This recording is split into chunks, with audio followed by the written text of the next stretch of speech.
The story of the founding of Rome is a tale that was often told by the Romans as the earliest history of their ancient city. As the legend goes, Rome was founded on April 22nd, 753 BC, by twin brothers Romulus and Remus. The boys were the son of Rhea Silvia, a daughter of King Numitor of Alba Longa, who was impregnated by the god of war, Mars. When the twins were born, King Numitor's younger brother, who had previously deposed the king, attempted to have the boys murdered by drowning them in the Tiber River in hopes to avoid any new rivals to the throne. Somehow, the infants survived and eventually washed ashore near Palatine Hill. Here, the legend has it that they were suckled by a she-wolf and later found by Faustulus, a local shepherd. He and his wife took the boys in. And with age, Romulus and Remus became leaders of a group of shepherd warriors before finding out about their true lineage. Knowing that they had a valid claim to Alba Longa, the twins launched an attack on the city, assassinating their great-uncle and placing their grandfather back on the throne. They then decided to found their own city nearby, at the site where they suckled from the she-wolf as babies. But a conflict between the brothers ended with Romulus murdering his brother, and Romulus alone then founded the city of Rome, named after none other than himself. Romulus now had to address the obvious problem of somehow populating his new town, which currently had no woman.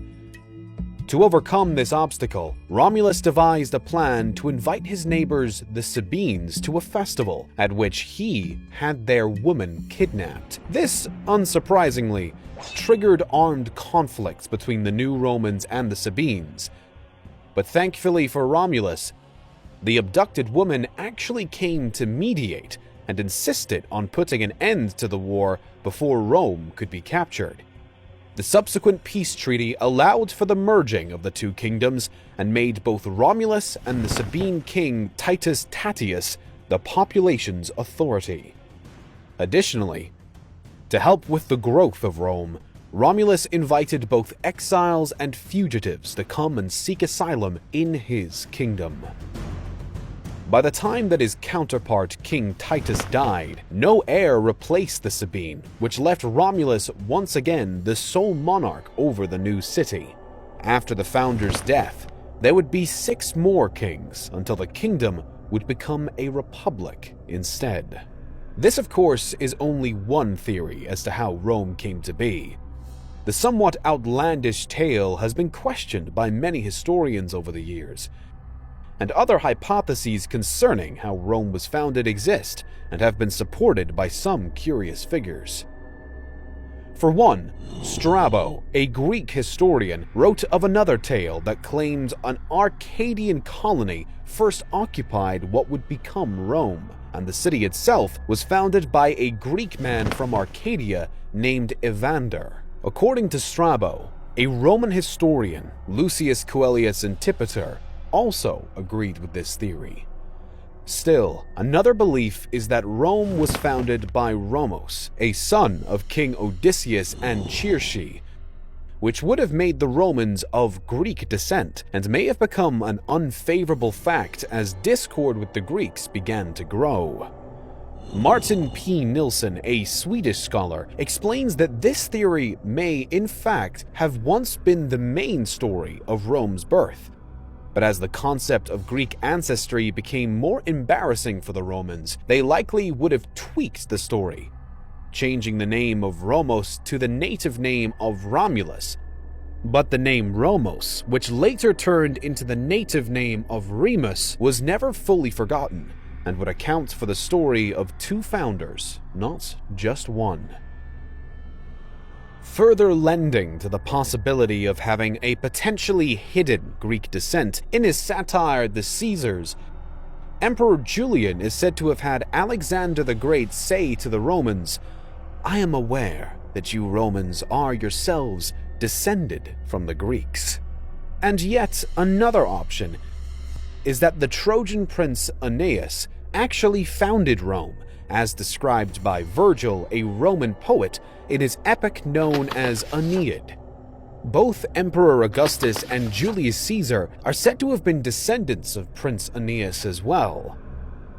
Historically speaking, regardless of how Rome was truly founded, we know that there were supposedly 7 kings in total during the first era of establishment, beginning with Romulus and eventually ending with the Etruscan kings. The final 3 monarchs of this civilization were Priscus, Tullius, and Superbus. A problem is evident with not necessarily the belief that the last 3 kings were Etruscan, but with the limited number of kings in total. If only 7 kings reigned over 243 years, that would average roughly 35 years per monarch, which has been strongly discredited by modern historians. While it is possible that Rome could have been ruled by only 7 kings in its first years, there is no way to prove the unlikely claim due to the lack of contemporary evidence. When the Gauls sacked Rome during the Battle of Alea in the 4th century BC, they destroyed a large amount of Rome's existing records, and many of the rest became lost or damaged over the following years. One way or another, Rome's foundation as a monarchy came to an end in 509 BC, when the Romans finally gained control back from the Etruscan people who had been ruling over them for the past 3 reigns. As the story goes, Lucius Tarquinius Superbus, the last king, was deposed after his son Sextus Tarquinius committed a heinous crime against Lucretia, a noblewoman, which resulted in her death. Lucretia's father, husband, and even the king's nephew came together with the goal of punishing the royal family by overthrowing the king himself.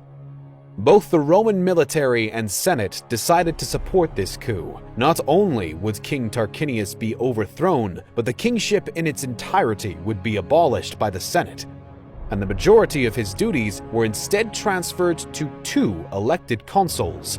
Each consul would act as a type of checks and balances for each other, with each term lasting only 1 year, and any consul being at the mercy of the law if they abused their power while in office. The first 2 consuls were Brutus and Colentinus, although the latter was a relative of the deposed king and was eventually forced to give up his position and go into exile. Publius Valerius Publicola would take Colentinus's place as the second consul. King Tarquinius did make a few attempts to regain his throne and re-establish the Roman monarchy, such as with the Tarquinian conspiracy the same year of his removal, and 2 battles within the Roman-Etruscan wars shortly after. The former king proved disappointingly unsuccessful, and the Republic remained. At this point in time, while the Republic may have been an improvement from the monarchy, it still was not like a democracy.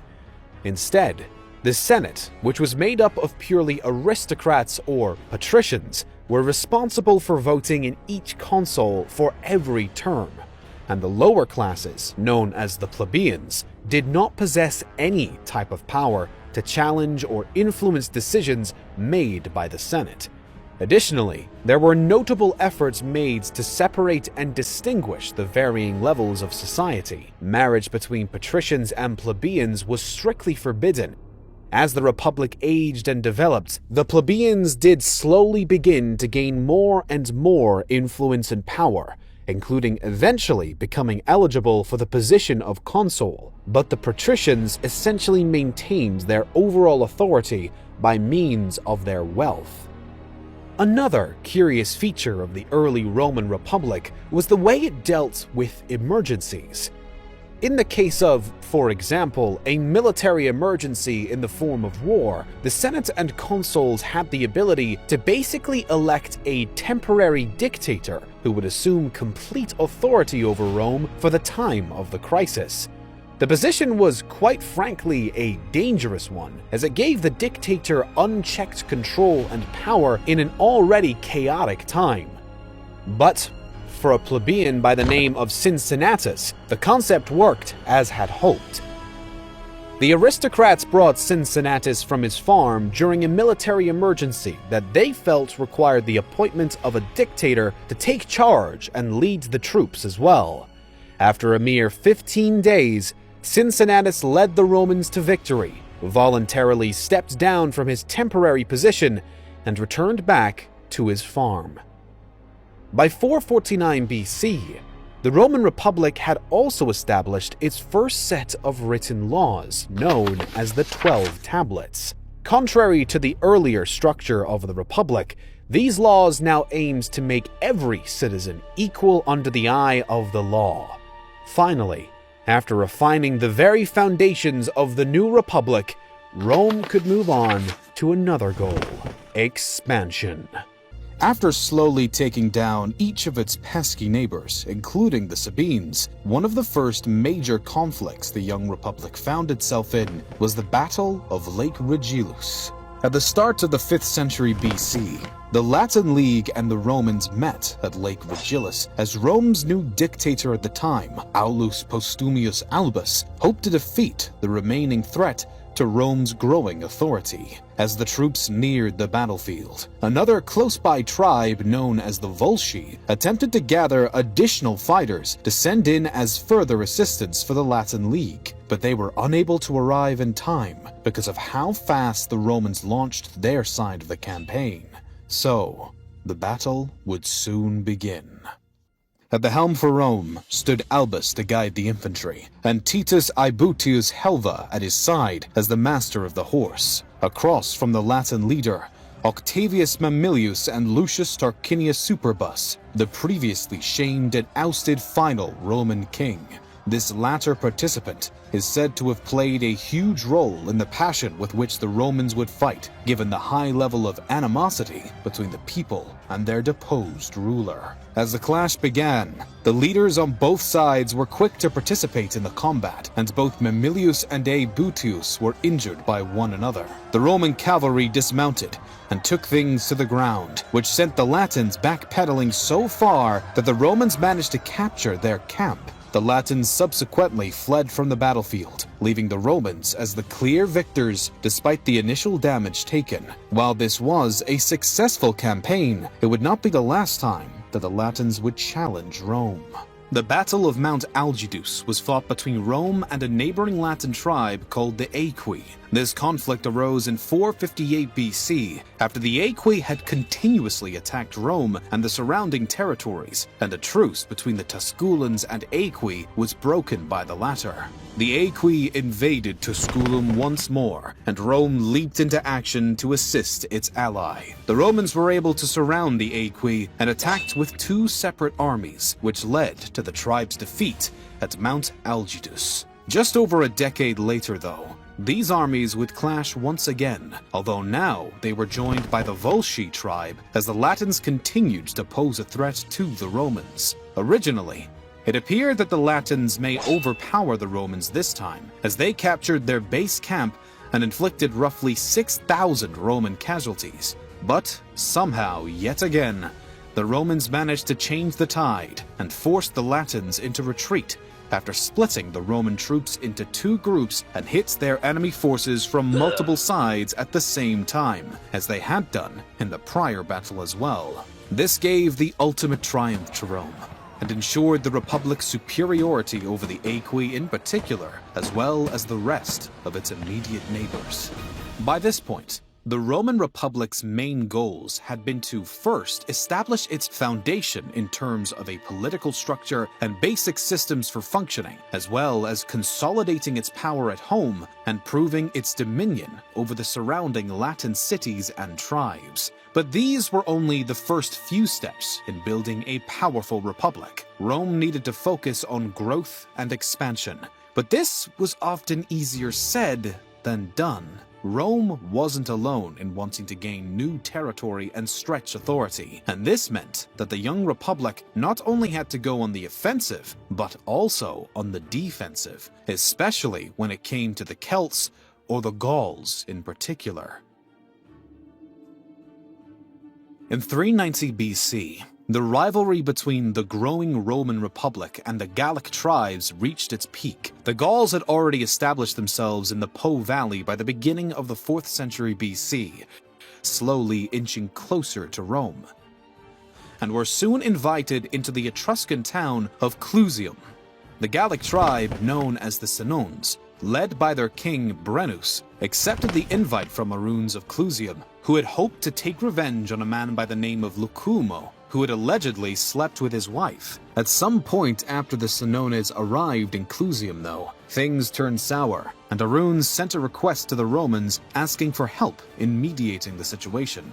Rome was willing to assist, and sent 3 ambassadors out to talk with the Gauls. Upon arrival, the Romans quickly worked to deter any type of attack against Clusium and asked the Senones to come to the table for peace negotiations. Rome asserted that in the case of a Gallic attack on the town, the Romans would be swift to declare war in return and protect their allies. Brennus countered that he would not order an attack on Clusium if Aruns would hand over some of his territories to the Senones. Negotiations became heated, and an argument broke out which quickly spiraled into a full-blown brawl between Aruns' and Brennus' men. The Roman ambassadors, despite strict rules requiring them to stay a neutral mediating party, inserted themselves into the fight, and one of them went so far as to slay a Senone chief. The Romans had undoubtedly crossed a line, and the Gauls were no longer willing to stay and negotiate.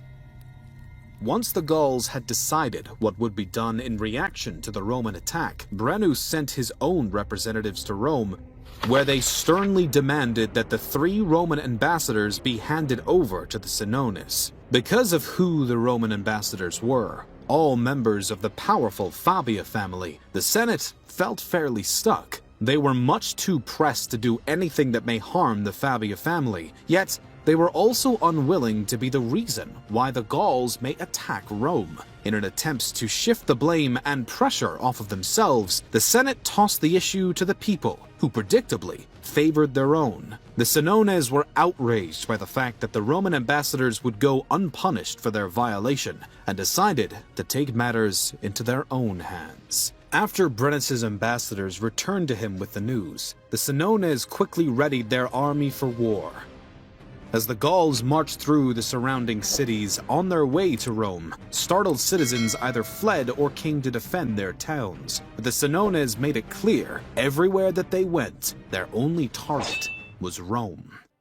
When the Gauls reached the Alia River near Rome, the Romans were completely caught off guard. They had not even partially anticipated the violently swift incursion and were destructively slow in bringing together a defensive army. The troops had to prepare so fast that they failed to even set up a camp and quickly got into a long-winged formation, which actually created a weak defense given how thin their line was. They did have an extra reserve unit, which they put on a hill, but Brennus was truly confused by this and thought that these troops were instead intended to ambush him and his men, so he went straight for them as opposed to the main Roman force. This shocked the Romans even more. Many of the soldiers retreated to the nearby city of Veii, while others fled into Rome, and the rest were struck down by the Senones as they continued the battle. When all was finished, the Gauls were actually so taken aback by how easy their victory had been that they suspected the Romans may be planning a new ambush within the hour. When nothing happened, Brennus regrouped his men and continued the march to Rome. Another shock hit the Gauls when they reached the city gates, which were open and completely unarmed. Unbeknownst to the Senones, the Roman troops who had fled to Veii at the Battle of Alia had not warned the rest of Rome about the clash and why they hadn't returned. So, the Roman people had assumed those who had retreated to the capital were the only survivors from the battle, and the city was mostly evacuated. The men of military age and ability were sent to defend Capitoline Hill, while many citizens just dispersed. From then on, the Gauls began the sack and seizure of Rome. While the sack raged on, back in Veii, the remaining Roman troops began to come together with a plan to return to their capital.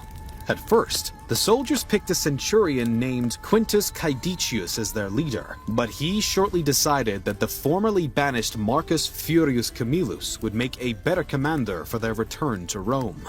But this required a messenger to be sent to Rome first, where he could speak to some of the Senate of Capitoline Hill and try to have Camillus's exile reversed. Although the messenger Cominius Pontius did manage to convince the Senate to approve Camillus's return as Rome's leader, he also may have unintentionally led the Senones right to the Romans on Capitoline Hill. Whether by luck or by a trail left by Pontius, the Gauls did manage to scale the hill and sneak up on the Roman men, despite the fact that there were actually guards on duty who should have noticed them coming. Instead, it was geese that were first startled by the Senone intruders and woke up the Roman troops. One former consul, Marcus Manlius Capitolinus, sprung into action and shoved one of the Gauls off the side of the cliff, which caused more of the Senone soldiers who were still on their way up to fall as well. A quick scuffle followed, but it was just as swiftly ended,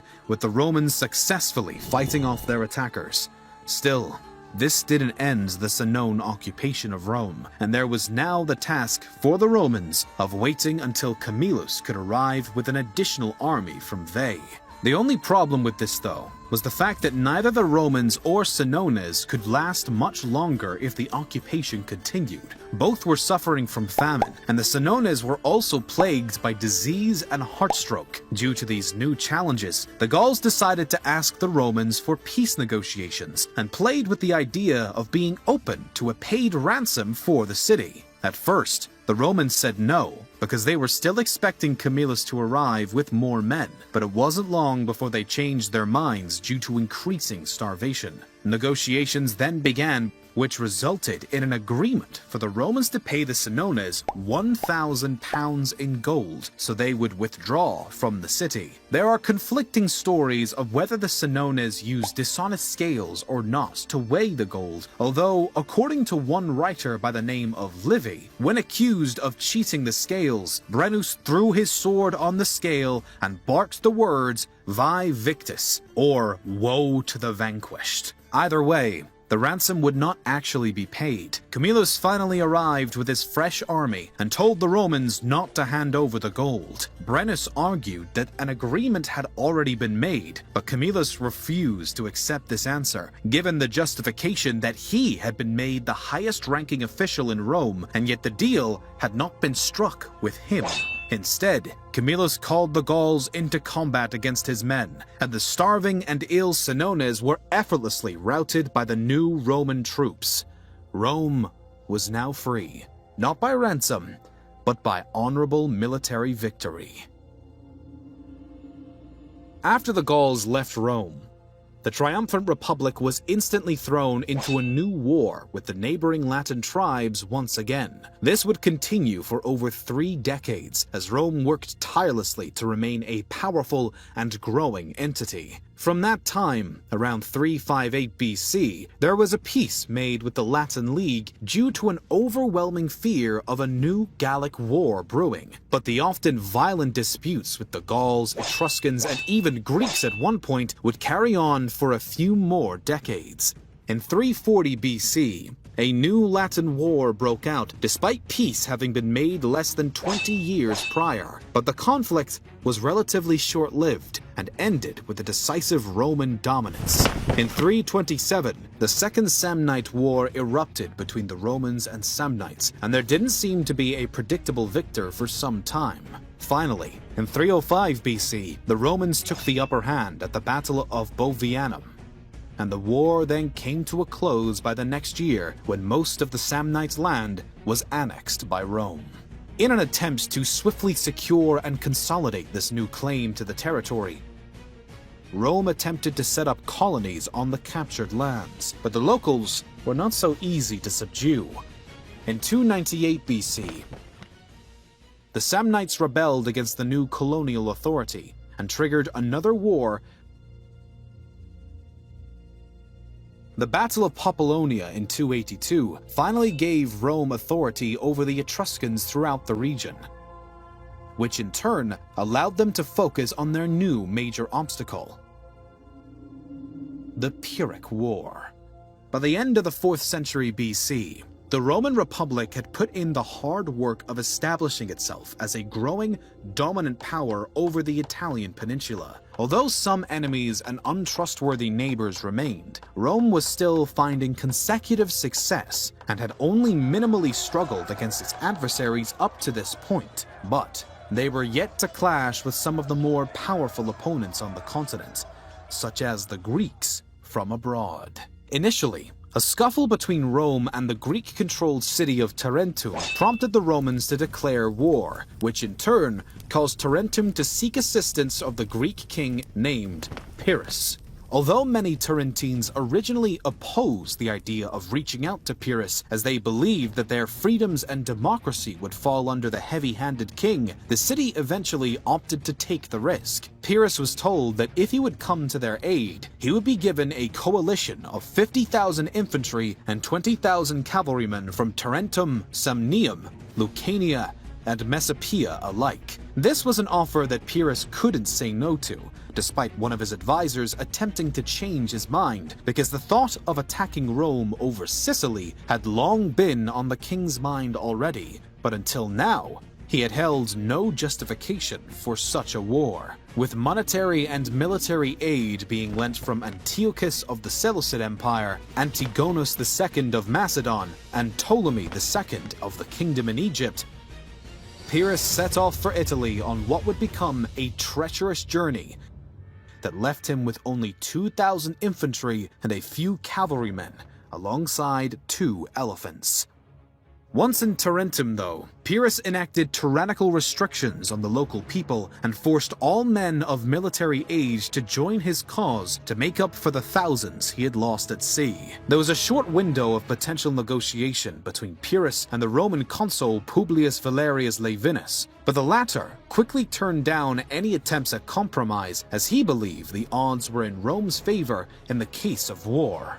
It may have stunned Laevinus then that at the first major clash, the Romans faced a demoralizing defeat. Not only did Pyrrhus manage to wrangle the Romans, but he also earned himself newfound fame so impressive that those tribes and cities who had so far stayed neutral were now ready to join his fight. Nonetheless, Pyrrhus had lost many of his own best generals and soldiers in the battle, and as he marched towards Rome, he failed to capture any of the neighboring cities as he passed through. According to one version of the subsequent events, a writer by the name of Plutarch explains that Pyrrhus decided to negotiate peace at this point because it would ensure the war would end on a high note for the Greeks, but it would also help to secure his improved reputation after the prior battle. In hopes of striking such a deal, Pyrrhus sent Cineas to Rome to negotiate the freeing of Roman prisoners and ask for peace between Rome and Tarentum. While many within the Roman Senate were easily compelled to make such an agreement with Cineas, one man in particular, Appius Claudius Caecus, managed to instead pull a unanimous vote in favor of expelling Cineas from Rome and requiring Pyrrhus to return to his own lands before asking for any more deals. If the Greeks opted to stay in Italy, the war would wage on. Both sides were now prepared for a new round of hostilities. In 279 BC, the next battle, known as the Battle of Asculum, ended yet again with a victory for Pyrrhus, as he personally led his men into combat. Yet still, despite the victory, Pyrrhus himself supposedly celebrated his triumph with dampened enthusiasm, saying, "If we are victorious in one more battle with the Romans, we shall be utterly ruined." After a few more years of on and off clashes, Pyrrhus finally pulled out of Italy and met his end on the battlefield of Argos. Tarentum was now forced to surrender to the Romans, given that they lacked the defense they had relied on for so long, thanks to the Greek king's ambitions. This was a huge moment for Rome. Almost all of the entire Italian peninsula was now under the shadow of the Roman Republic. The Latins nor Greeks could stop them, and the Roman power and dominion were only increasing. Rome was a powerhouse. Not even halfway into the 3rd century BC, the Roman Republic was rapidly on the rise. But they were about to confront a challenge unlike any they had yet faced. There was one more adversary that just may be Rome's match, or even superior. The Roman Republic was a decade away from a face-off with Carthage. It wasn't until Rome now turned to the nearby island of Sicily that its invincibility would come under the spotlight. After all, the Roman Republic was not the only expanding power of the day, and one other in particular had also set its sights on Sicily: Carthage. Though technically an amalgamation of Phoenician city-states and only informally an empire with the city-state of Carthage at the helm, this was the one rival that could truly send a shiver down Roman spines. Up to this point, Rome and Carthage had been formal friends. They had established alliances, commercial ties, and mutual enemies even.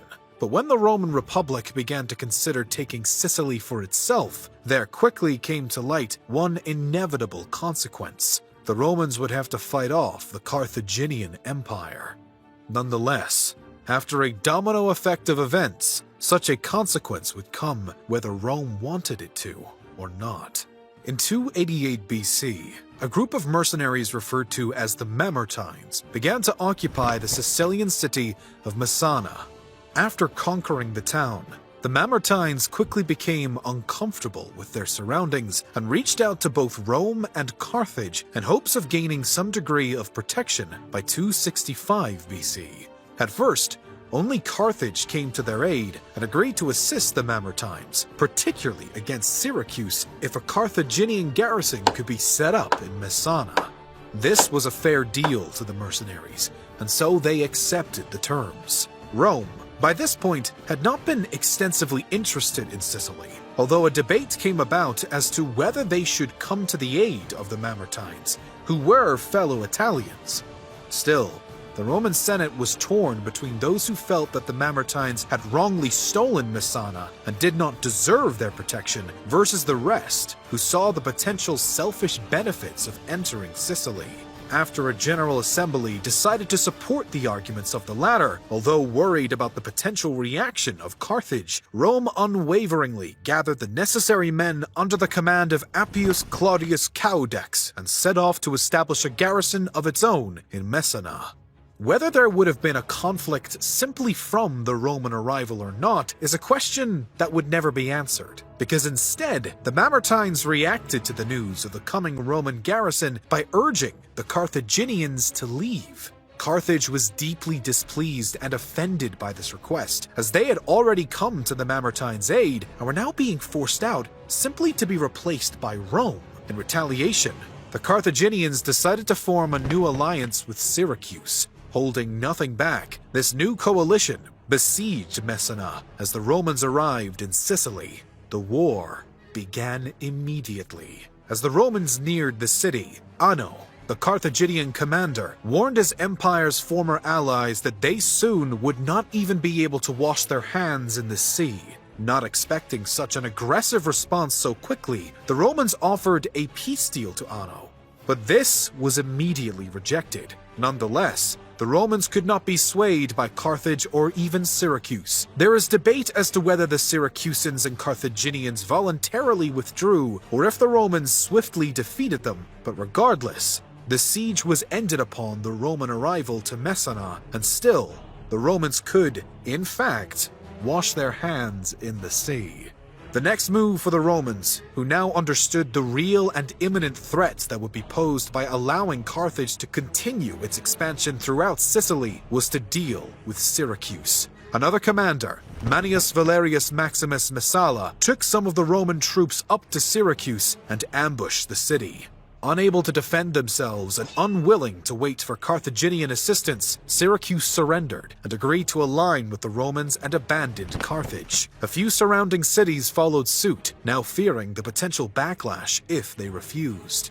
Although the war would scarcely be fought on land, the Romans were quick to besiege the Carthaginian ally of Acragas. When the Carthaginians attempted to come to the rescue of their friend and lift the siege, they too were put down by the Romans, and the city was sacked. This infuriated Carthage and began a back-and-forth contest of taking and losing cities between the two sides, although the focus of warfare began to take a shift toward the sea. Initially, the Carthaginians had a superior naval force and more experience with such conflict. The Romans, however, were unfazed by this and understood that in order to win the war, they would have to establish a navy of their own. In a streak of good luck, a Carthaginian warship was spotted on low tide by the Romans, who captured the vessel and likely utilized it to create copies for their new naval force with some innovative additions. One of these upgrades made by the Romans was the Corvus, which was essentially a bridge that could be moved in any direction and utilized to lower infantry troops from the superior Roman army onto the Carthaginian ships. This addition proved to be greatly beneficial for the Romans and helps to give them the upper hand throughout the naval warfare.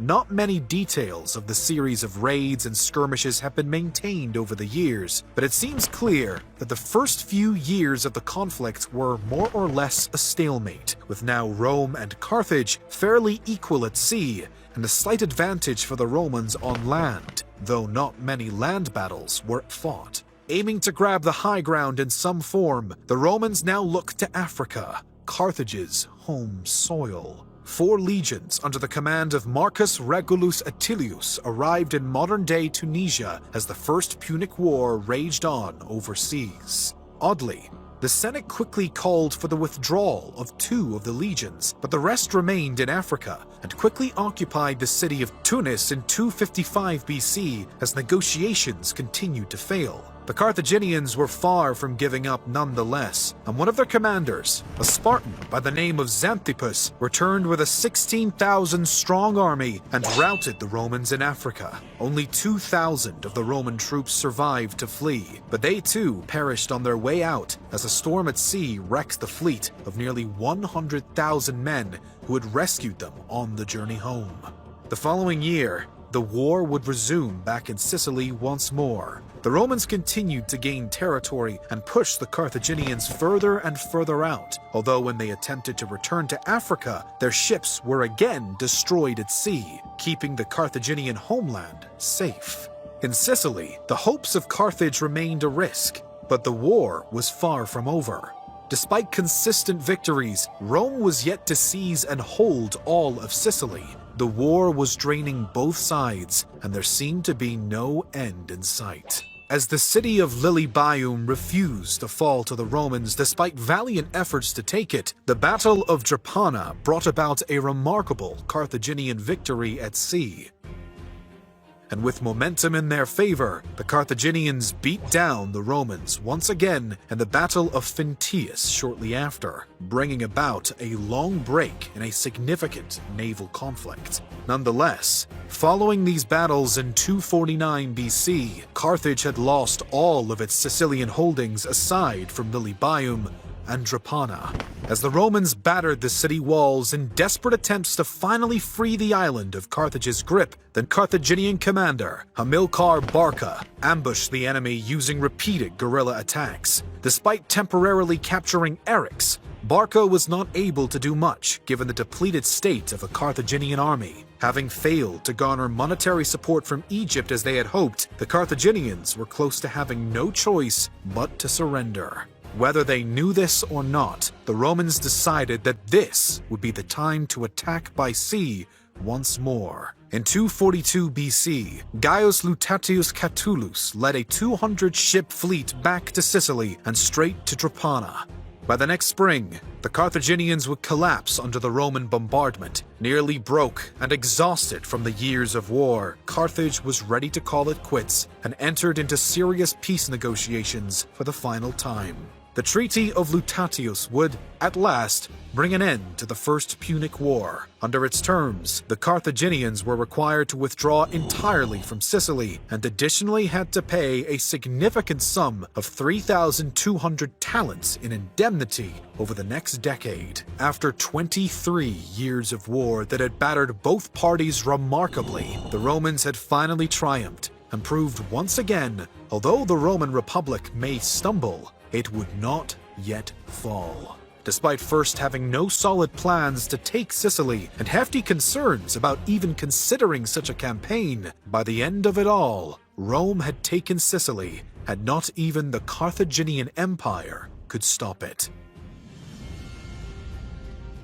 The overall aftermath was rough for the losing side. Shortly following the resolution of the conflict, Carthage had attempted to withhold funds from some of the foreigners they had enlisted in the war, which led to a fairly disastrous revolt. For the most part, the rebels were eventually put down, but in the meantime, Rome managed to seize Sardinia and Corsica from Carthage, which the latter wanted back. By 237 BC, they were ready to launch a campaign to actually go recover them, but Rome was not going to allow that. They immediately deemed this as an act of war, and with Carthage still recovering from the decades-long conflict they had just gotten out of, this quickly put a stop to their endeavor. Rome managed to strong-arm their foe into not only giving up Sardinia, but also Corsica, in addition to a 1,200 talent payment. Despite agreeing, Carthage was furious with their Roman bullies, and many within the empire became radicalized. One of these men was Hamilcar Barca. Hamilcar was a famed and seasoned military leader on the side of Carthage. His forgiveness would never come, and until his last breath, it would be his biggest dream to get revenge for Carthage's loss in the First Punic War. But this would not be possible on such short notice, as Carthage still needed to refuel and revive itself from the first conflict, followed by the rebellion. So for now, Hamilcar looked to the Iberian Peninsula, not Italy. Carthage had already found success with their Phoenician colonies in Spain, and the mass amounts of resources in the form of silver. So it seems the most logical to have Hamilcar go there to expand Carthaginian influence and claim. Upon doing so, he initially established himself in Cadiz and branched out from there. Over time, Hamilcar's army grew as he did his control of the region on behalf of Carthage. But in 229 BC, the great general drowned before ever having a chance to leave Iberia and seek the revenge he so badly wanted. Nonetheless, Hamilcar Barca had a son by the name of Hannibal, and he had raised his young boy with a burning passion and hatred for Rome, just as he himself maintained. This ensured that even after Hamilcar's death, Carthage would remain staunch enemies of the Roman Republic. In the wake of Hamilcar's absence, a man by the name of Hasdrubal the Fair would take over leadership in Carthage's Iberian possessions, which by now covered roughly half of the peninsula with an ever-growing army. By 226 BC, Rome was becoming somewhat anxious about the success that their foe was having over in Iberia. And so a treaty was signed on the agreement of Hasdrubal, which stated that Carthage would not expand into the south past River Ebro in Spain. And Hasdrubal meant what he said, but Hannibal, on the other hand, did not intend to follow such an agreement. After all, his father had taught him too well for such a thing. Only a few years after negotiations between Rome and Carthage, Hannibal took control of Spain after Hasdrubal was killed and almost immediately began to push beyond the current borders. The final straw for Rome would be when Hannibal captured Saguntum in 219 BC, stripping the Republic of one of their longtime allies in the region. Rome was deeply annoyed by this, and thinking that Hannibal couldn't be too hard to defeat, declared war by the spring of 218 BC. As Rome was gearing up for war with the new young gun of Carthage, Hannibal was cooking up his own plan, and he wasn't just an average general. He had learned quite a bit about Rome over the years, and he realized that the Republic had a good record of defeating opponents outside of Italy, but maybe not inside. If the Romans went after Hannibal in Spain, he might lose. But if he went after them in Italy, he might win.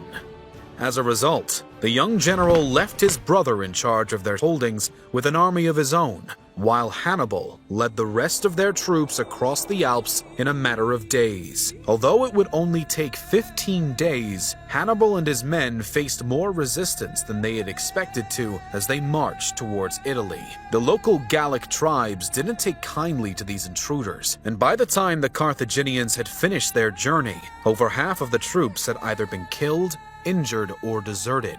Luckily for Hannibal, though, some of the locals in Italy were deeply unsatisfied with Roman rule and began to join the Carthaginian cause. As this new coalition marched on, Hannibal found success in multiple early skirmishes, like the Battle of Ticinus, the Battle of the Trebia, and the Battle of Lake Trasimene. The Romans had been taken aback by the developing situation, given that they had expected to go and fight Hannibal in the Iberian Peninsula, not on their own turf. But here he was, and the threat could not be ignored.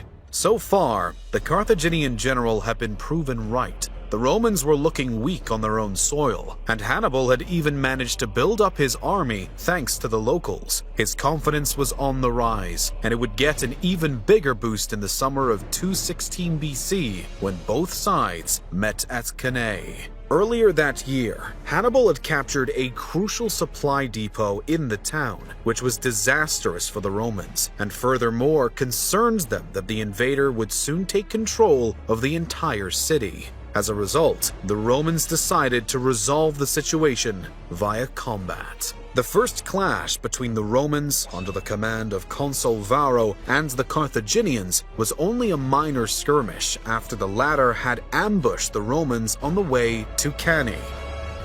As the battle eventually played out along the river Aufidus, Hannibal would yet again crush the hometown Roman troops, sustaining fairly minimal casualties himself. This victory triggered a wave of support, with city-states all throughout southern Italy pledging loyalty to the Carthaginian side. And although this was a great achievement, Hannibal still found himself in a new predicament. He had no reinforcements. If he was to continue and head straight for Rome itself, he'd have to do it without any backup, as his brother was held up back in Spain and no one could assist from Carthage. Rome, however, had adopted a new policy of essentially avoiding Hannibal entirely. They enacted the Fabian policy, which planned for the Romans to focus on defeating the allies and blocking resources of the Carthaginians to first cripple Hannibal's forces. And as the latter's advantage seemed to be slipping away, Rome refused to accept any negotiations for peace. While Hannibal scrambled to retain control over his captured Italian territories, the Romans would attack wherever he wasn't.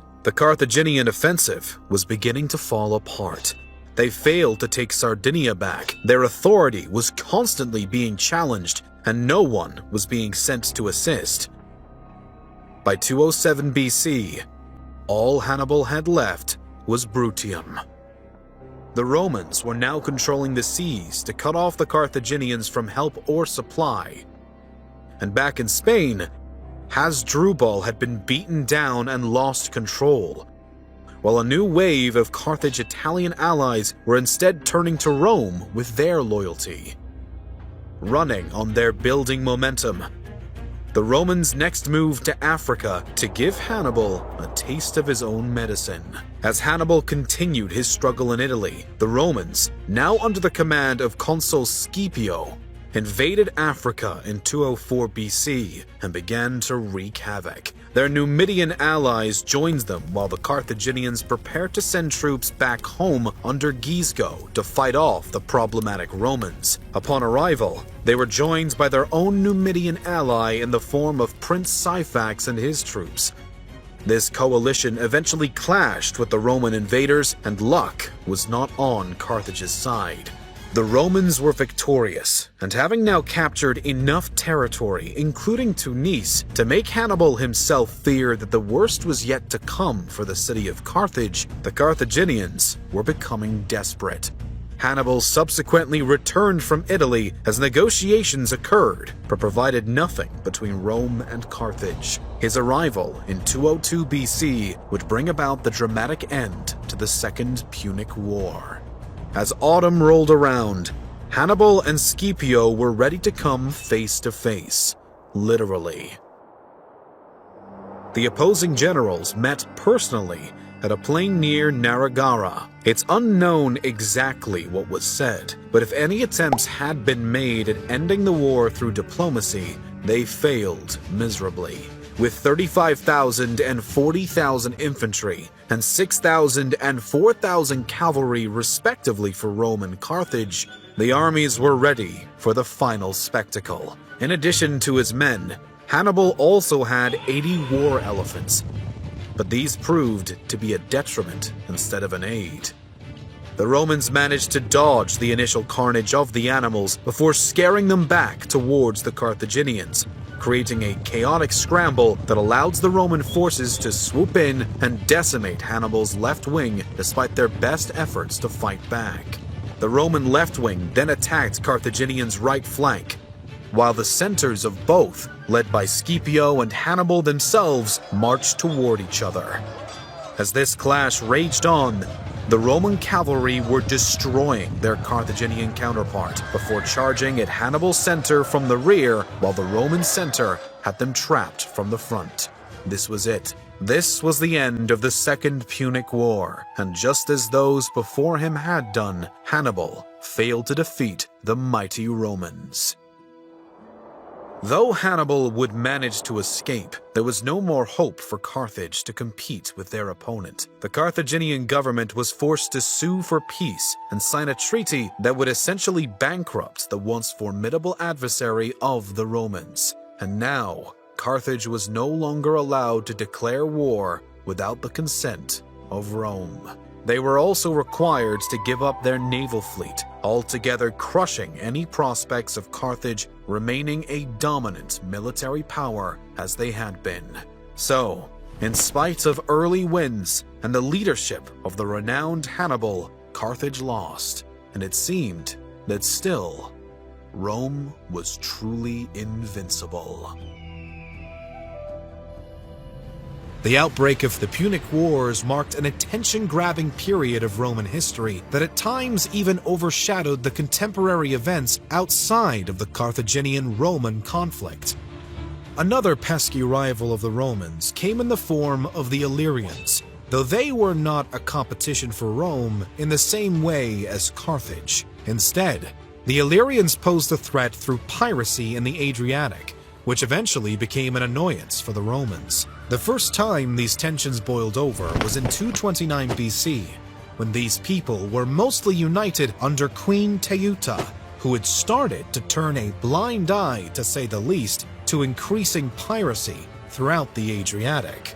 Rome at first ignored this as well, but once it began to impact Roman trade, the Senate opted to intervene through diplomacy.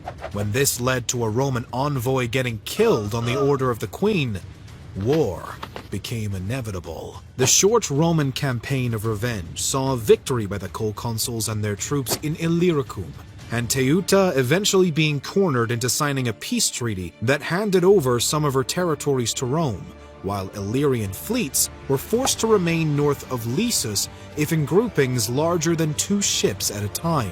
Rome hoped that this would resolve the piracy issue, but the rule would shortly be broken nevertheless. The Romans had additionally been fighting with the Gallic tribes of northern Italy, some of which had actually seized and sacked Rome itself back in 390 BC. By now, in 225 BC, the Gauls of northern Italy and their Gallic allies across the Alps hoped to end a long-running back and forth with Rome by repeating the successes of 390 BC.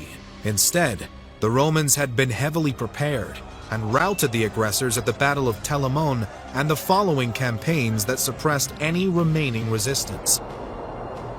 By 220 BC, the Illyrian ruler Demetrios of Pharos, who had previously cooperated with the Romans, wanted to begin expanding his own power in spite of the prior peace agreement. Demetrios thus led a fleet of 90 ships south of Lissus and attempted to seize more territory, but he was quickly stopped by the Romans, who instead captured Demale and crushed the resistance at Pharos. Demetrios eventually gave up and sought refuge in Macedon, ending the Second Illyrian War, but only causing a break in hostilities, not an end. As if the Romans had not been preoccupied with enough wars already, they would simultaneously end up fighting a series of wars with Macedon. The first of these clashes began during the Second Punic War, after Philip V of Macedon decided to officially align with Carthage under the command of the renowned Hannibal. Hoping only to keep the former busy so they wouldn't intervene on behalf of Carthage, Rome sent some troops to clash with the Macedonians along the Adriatic until the Punic War was coming to an end. The truce was, predictably, only a temporary solution. But to be fair, this time, it was the Greeks who asked Rome to come back. There was a looming threat from the Macedonians and Seleucids, who had recently formed an unexpected alliance, and Rome's friends in Greece were uneasy about the potential ambitions of Philip V and Antiochus III. At first, the Romans had aimed to dissuade Philip in particular from interfering with their Greek allies, but the ultimatums given went wholly ignored. Furious at this response, or lack thereof, the Romans sent consul Titus Quintius Flaminius to enforce Rome's demands with the help of a Roman-Greek coalition. Despite Philip's earlier confidence in his ability to stand up to the Romans, he in fact could not. The Macedonians were utterly vanquished at the Battle of Cenocephali in 197 BC, and their ruler was put back in his place by Rome. This, however, only addressed one half of the newly formed alliance. The Seleucids were still a looming threat, and now, maybe even more so without Macedonia to balance them out.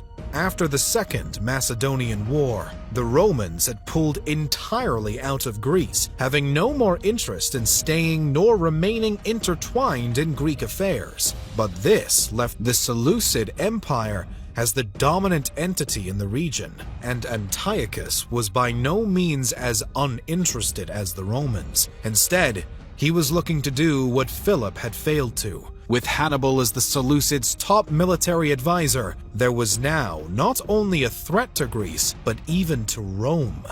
As a result, the Roman-Greek alliance pumped out another coalition force, this time commanded by Scipio Africanus, and the war began on Rome's terms. It would end with the 191 BC Battle of Thermopylae and Battle of Magnesia, and a Roman triumph. The end of this war also marks the start of the Seleucid Empire's demise, but the Macedonians were almost ready to give war with Rome another shot. Just as they had erroneously done after the Second Macedonian War, after the Seleucid War, the Romans pulled out of Greece with the assumption that there would now be peace in the region. Right on cue, mirroring the Seleucids, now the Macedonians attempted to expand as Philip had tried to do before his death and the succession of his son Perseus, who was now in charge. Nevertheless, even the new Macedonian king stood no chance against the Romans in the end, and by 168 BC, the Battle of Pydna brought an end to it all. This time, knowing they couldn't leave without destabilizing the region, Rome broke Macedon up into 4 individual states under its own watchful eye. Yet again, in 168 BC, tensions boiled over for a final time when the Romans watched their once ally and Illyrian king Gentius switch sides to align with the Macedonians. Once more, though, this was a short-lived clash, and by the end of 167 BC, Rome was victorious and finally able to move on. Although the Fourth Macedonian War and subsequent Achaean War would follow, both of these were short-lived, and Rome remained unwavering and victorious in its Greek endeavors. And yet, the Roman Republic would be faced with yet another war, aside from those with Carthage, Macedon, the Seleucids, Gauls, and the Illyrians.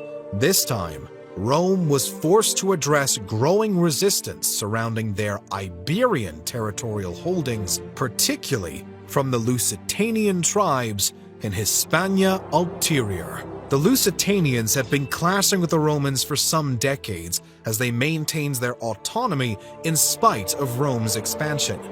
But in 155 BC, the rebellions were becoming greater and more intense, and in 150 BC, the Romans lit an even bigger fire underneath them.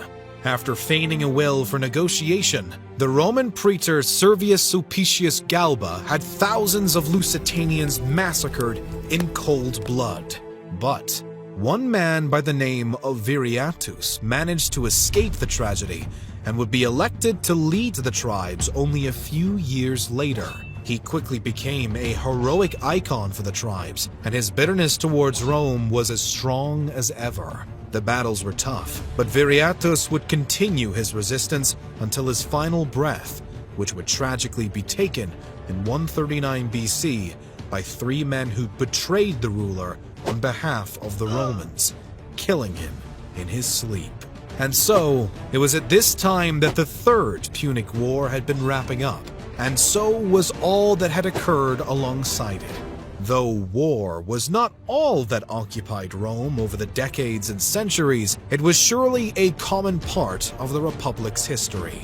Nevertheless, back home, feats of architecture, politics, and arts were also being birthed, though regularly overshadowed by the conflicts that both challenged and solidified Rome's overwhelming dominance in Greece, Iberia, and surrounding areas. Still, it may have been the Punic Wars that truly surpassed the notability of all the other conflicts, as Rome and Carthage duked it out for who would be the most powerful influence from Italy all the way to North Africa. As these wars were waged across the map and the Romans piece by piece dismantled their enemy's empire, the Republic was concurrently putting a stop to each and every other rival, challenger, and general enemy.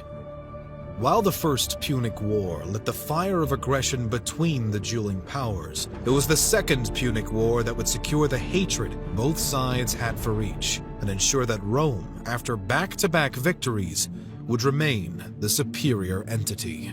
But more was to come. Carthage had been drastically weakened and crippled by the most recent war and peace treaty, but it nevertheless still existed. And this bothered one too many Romans. After Rome's triumph in the Second Punic War, Carthage had a steep price to pay in talents, land, and military autonomy. Possibly one of the most significant restrictions that Rome had now placed on Carthage was the agreement that Carthage was unable to wage war in any form without the permission of the Roman Republic. And this even included defensive wars. Massinissa, a contemporary Numidian king and ally to Rome, would take full advantage of this deal between Rome and Carthage, as the Numidians were looking to expand, and their neighbors in Carthage had some territory to spare.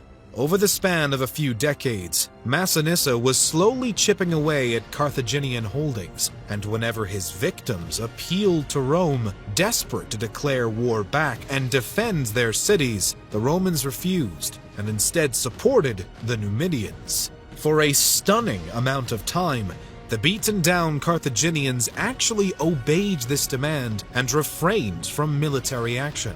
But this would eventually change. In 151 BC, Carthage had had enough. Under attack yet again from the Numidians, the contemporary Carthaginian general Hasdrubal the Bow-at-Harch mobilized a significant army and launched a counteroffensive. Although Carthage would ultimately lose the conflict, and Hasdrubal would be sentenced to death for his breach of the treaty with Rome, the latter was far from forgiving when it came to the Carthaginians. Instead of recognizing the stagnant military weakness of Carthage, an important handful of Roman senators insisted now more than ever that Carthage posed a threat to the Roman Republic, and therefore must be destroyed. No one knows exactly why the Senate soon decided that war with Carthage was best. Some attribute it to greed, others to the threat of commercial competition, or potentially even a fear of political rivalry. Theories abound, and none have been proven as fact, but we do know the opinions of a couple Roman senators who spared over the matter for some time.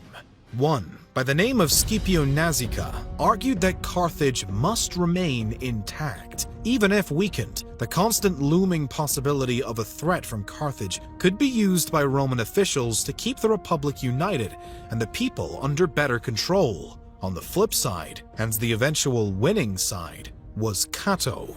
Remembered for his strong anti-Carthage sentiments, Cato believed that Carthage must be destroyed, and the matter was that simple. With the indemnity paid off and its economy growing, Carthage had made itself appear even more threatening to those who wished to convince the Romans that it really was. And with the unapproved military action against the Numidians, the Carthaginians were nearly handing the Romans reasons to declare war. Still, there were attempts made by Carthage to de-escalate through diplomacy once word got out of the Roman senators' ambitions. It was too late for negotiations, though. Cato's faction had won the debate, and Rome knew what Rome wanted: the downfall of the Carthaginians. In 149 BC, a massive Roman army led by co-consuls Manius Manilius and Lucius Calpurnius Piso landed at the port city of Utica, not far from Carthage itself. It had already been decided by Rome that war was inevitable, but the Carthaginians were determined to save their city through diplomacy, and subsequently sent an embassy to meet with the Romans and make peace. Rome reacted first by attempting to disarm the Carthaginians, and, when obeyed, next demanded that the city of Carthage be abandoned and then destroyed upon the Carthaginian relocation. It was at this point that the Carthaginians had had enough, and finally understood that they only had one option left. They must defend their city at all costs. Recognizing now that Rome could never be a friend, the Carthaginians released the condemned Hasdrubal from death row and informed him that he was needed once again to defend the city of Carthage, but this time from the Romans. When the latter arrived at the city walls, they quickly understood that they would have to besiege the city as they were unable to get past the barriers. This led to a fairly slow development for the first portion of the war, as Carthage attempted to disrupt Roman supply lines and damage their ships, but only found minimal success as the invaders managed to defend themselves while trying to break through the Carthaginian defenses. Small-scale, off-and-on skirmishes continued into the following year, at which point Rome decided to change up its strategy a bit after the election of new consuls. Instead of continuing with such a heavy siege of Carthage, it seemed more possible to first defeat all of Carthage's friendly neighbors and then deal with the weakened city itself. This plan was only minimally successful, though. Most of the Carthaginian allies held up just fine against Roman assaults, but things changed yet again when the grandson of the great Scipio Africanus, also named Scipio, was elected consul in 147 BC in order to give him full command of the campaign. And this was just what Rome needed. Meanwhile, though, within the walls of Carthage, Hasdrubal had lost either faith in or respect for his own government, and decided that the only solution was for him to take over. So, he did exactly that, overthrowing the current authorities and now controlling not only the military, but the entire city. This was just in time for Scipio's appointment as consul, and meant that the remainder of the war would showcase the wit and skill of both men, face to face. Upon his appointment as consul, Scipio got right to resolving one of the main issues that the Romans were facing, and that was a plethora of poorly disciplined and motivated troops, all of which the new authorities swiftly dismissed. Those who remained were now held to a higher standard of effort and efficiency. Scipio was then focused on, once and for all, breaking through the city's defenses, and to this extent, he quickly found success. In the dark of the night, he and a few thousand of his men breached the city walls and forced the Carthaginian defense to flee. Nevertheless, this victory was only partial, as Scipio recognized the risks of remaining inside the city walls with such a small force and opted to withdraw before daylight broke. Both leaders were now angry for different reasons. Hasdrubal was furious with his defense forces for not only failing to stop the Roman advance, but then for fleeing the scene. On the other hand, Scipio was angry at the fact that Roman progress was still slow, and they had failed to cut off the supply of necessities by sea into Carthage. In a show of force, Hasdrubal put on a display of torturing his Roman prisoners of war, while Scipio tried to cut Carthage off from outside help. Neither action really did much, and a full-blown battle soon broke out on the seas. The events that followed led to more Roman progress against Carthaginian troops and fortifications, but still nothing monumental, and not what Scipio wanted. It wouldn't be until 146 BC that the Roman consul would get his wish, ready to bring an end to the war. As spring rolled around, Scipio launched a new siege on the city, which this time actually worked. The Romans entered the city with rage in their hearts and destruction on their minds. Over the next week, Scipio led his men in a scorched earth rampage, massacring the citizens of Carthage and burning the city to the ground. Only 50,000 Carthaginians were spared, and only then to be taken prisoner and sold into slavery. Hasdrubal, to the disgust of his own wife who chose death instead, surrendered. Scipio agreed to let him live and not to make him a slave as would happen to the others. But that was all the Romans had to offer. Carthage was gone. Hasdrubal lost everything, and Rome got what it had wished for. The surrounding territory that had belonged to Carthage were also seized by the Romans, and it was clear by now that the Carthaginian Empire was no more. After 3 years, each tipping the scales further and further in favor of the Roman Republic, there would no longer be a doubt that when it came to Rome and Carthage, the latter ultimately collapsed. But while the Punic Wars were a pillar of Rome's early history, they were not all that occurred during this era. In fact, throughout the Punic Wars, the history of Rome was made up of much, much more. In the final centuries of the BC era, the Roman Republic had found friendship in the Hellenistic confederation known as the Achaean League. Having shared a bond since the Second Macedonian War, the Romans and the Achaeans made a remarkable team, or at least they had for a while. As things often go in ancient Rome, this alliance had reached its peak, and the trip downhill was quick and rocky. Internal struggles within the Achaean League and debate over just how involved it should allow Rome to be in its affairs were early signs of the coming breakup. Rome would also stir the pot after taking thousands of Achaean hostages during the Third Macedonian War, a decision they became set in defending despite pressure from the Achaeans to release the hostages. Ever-evolving disputations continued to thus exacerbate these growing problems. While Rome had to focus on the Fourth Macedonian War and the Third Punic War, the Achaeans were distracted by a more personal conflict with Sparta, something Rome also eyed diligently.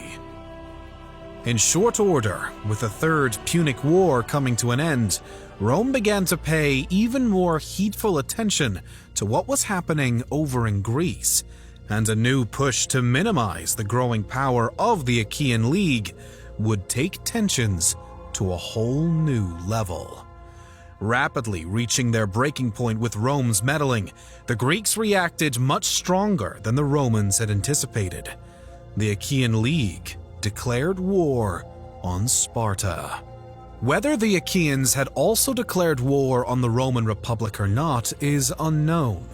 Either way, the Greeks knew that the act of striking Sparta alone would put them face to face with their former allies, and warring with the Romans would be far from easy. The initial answer from the Republic was to send two separate armies to put a brisk end to the Achaeans' impermissible war. The first army to arrive, under Quintus Caecilius Metellus Macedonicus, would march intrepidly toward Critolaus and his Achaean army, which were currently laying siege to Heraclea in Trachis. Receiving word of the nearing Romans, Critolaus attempted to retreat, but was caught by Macedonicus at Scarpheia, where a hasty battle unfolded. The following death of Critolaus, not by sword or spear, but either by poison or drowning, caused the Achaeans to stumble in their response to the attacking Roman armies. Some members of the League opted to impulsively surrender to the Romans, though others chose instead to support a continued fight against the Republic led by a new figure in Critolaus's place, Diaius.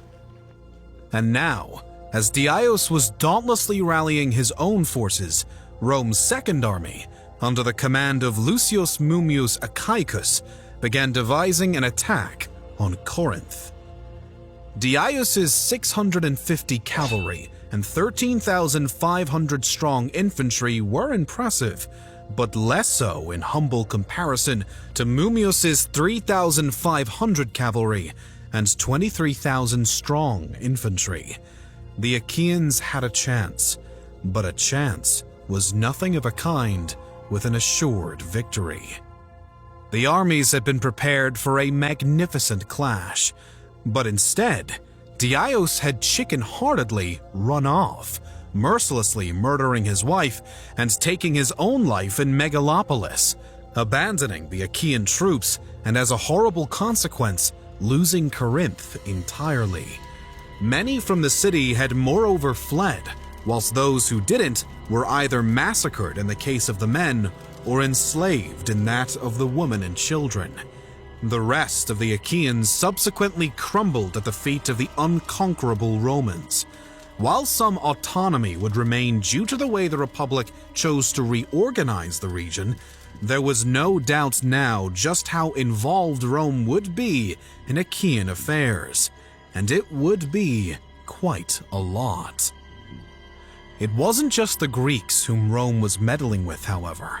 The Republic had long been grappling for control in the Iberian Peninsula, and not long after the resolution of the Achaean War, a new conflict erupted with the Celtiberians.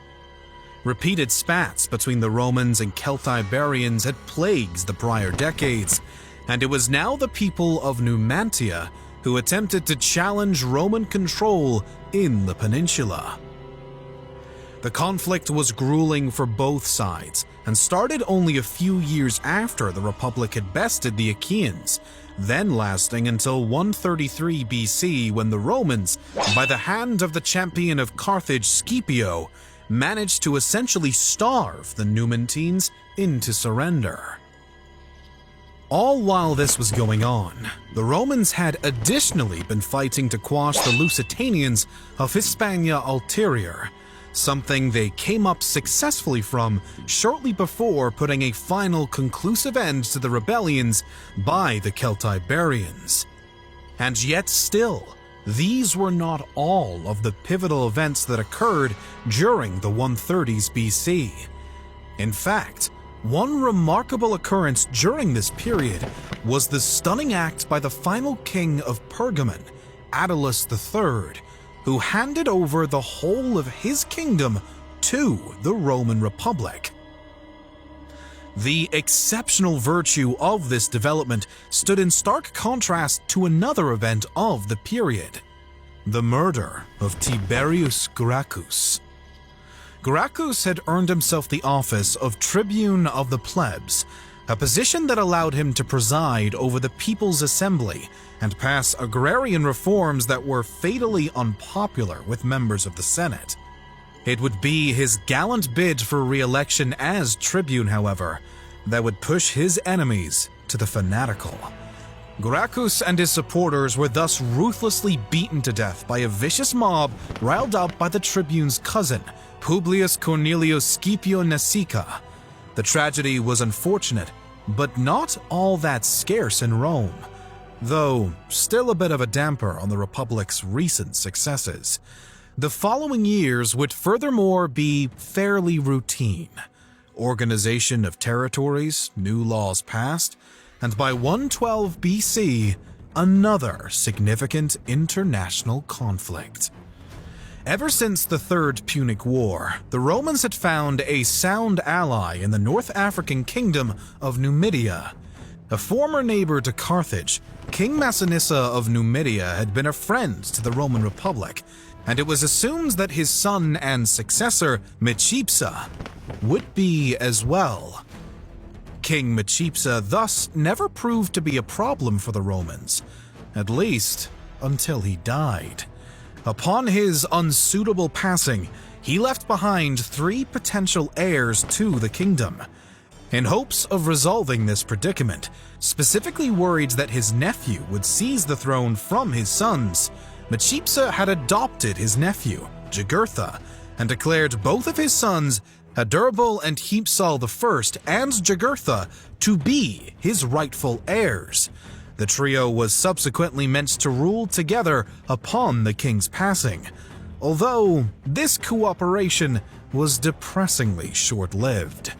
The immediate resolution was supposed to be a dividing of Numidia into 3 separate kingdoms, but this proved to be difficult and led to open warfare between the relatives. The end result would be the untimely death of both of Micipsa's biological sons and the massacre of Roman citizens who had aided Adherbal, prompting Rome to reluctantly declare war. The Jugurthine War was one of corruption, inconsistency, and was driven by heightening anger from the people of Rome who saw through the immorality. Initially, Jugurtha had persuaded members of the Roman Senate to grant him a remarkably kind peace deal, but soon more pleased by the people of the Republic, forced Rome to call off the unscrupulous treaty. Military conflict was then back on, but Roman surrender followed, as would a peace deal made by Spurius Postumius Albinus, yet not acknowledged by the Senate. In response, Quintus Metellus was sent to lead the Roman army instead, and the war was back on yet again. The Roman campaign was now carrying on adequately, but swelling internal struggles between Metellus and his lieutenant-turned-successor Gaius Marius began to crack its foundation.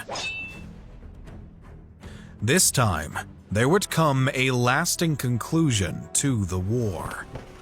Thanks to the father-in-law of Jugurtha, Bocchus, the Numidian king was soon brought to Roman quaestor Lucius Cornelius Sulla in chains, disgracefully defeated, and now mortifyingly a prisoner.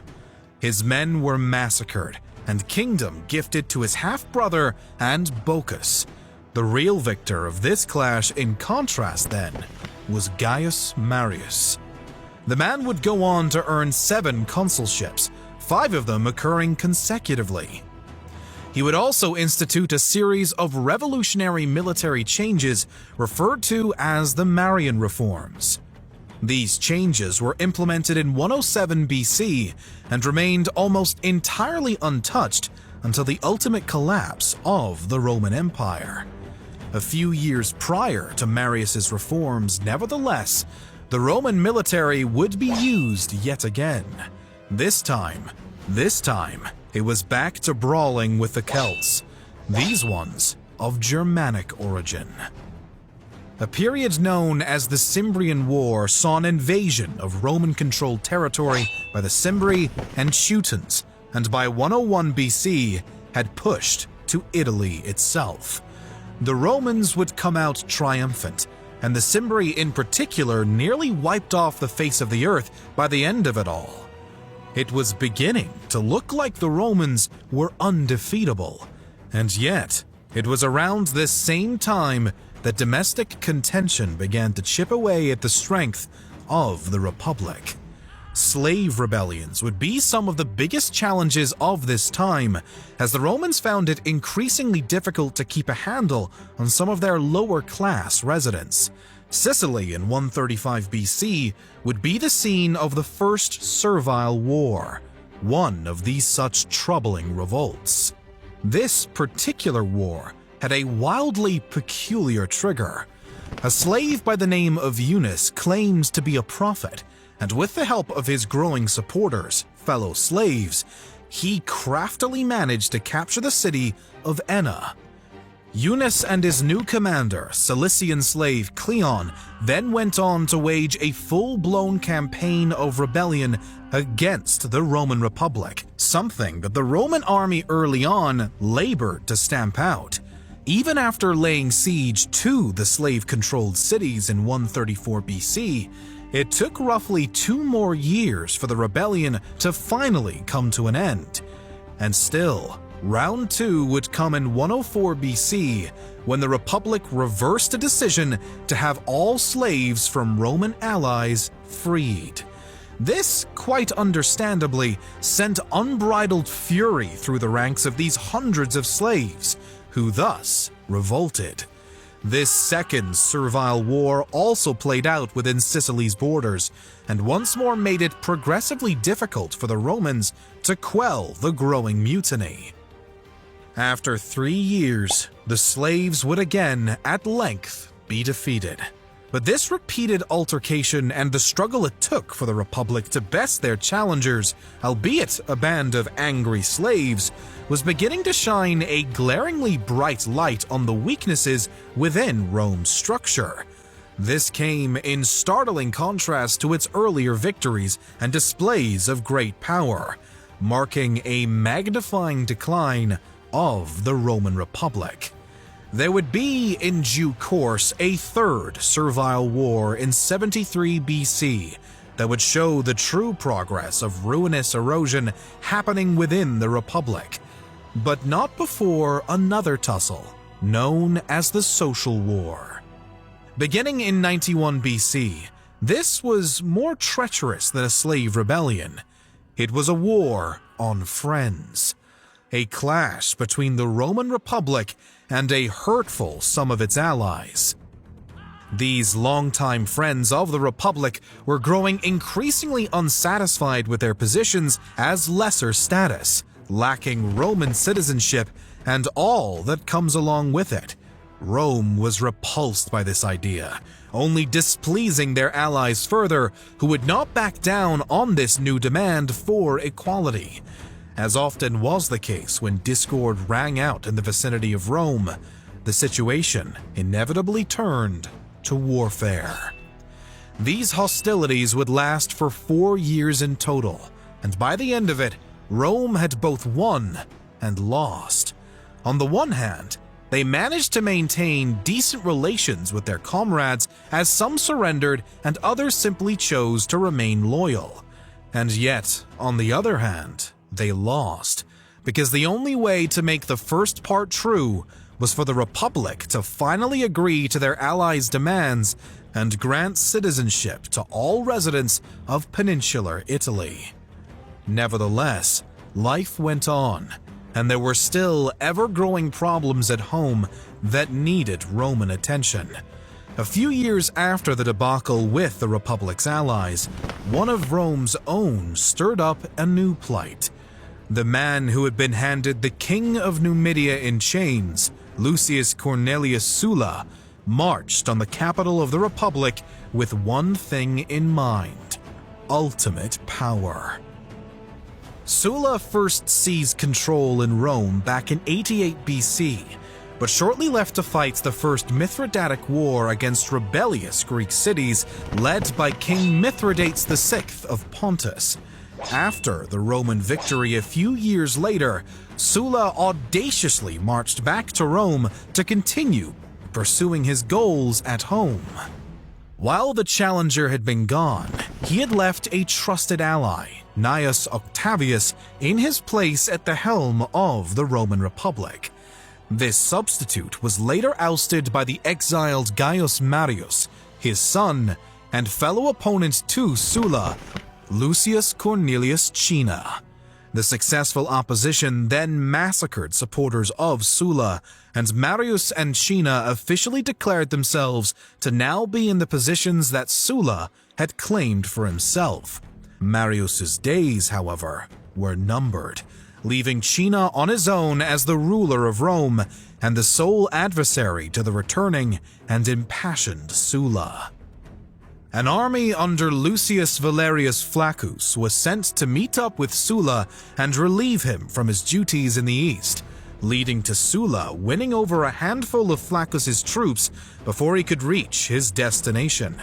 By the time he landed in southern Italy, Sulla's forces would multiply even more as his old supporters, at least those who had avoided slaughter, flocked to his side yet again.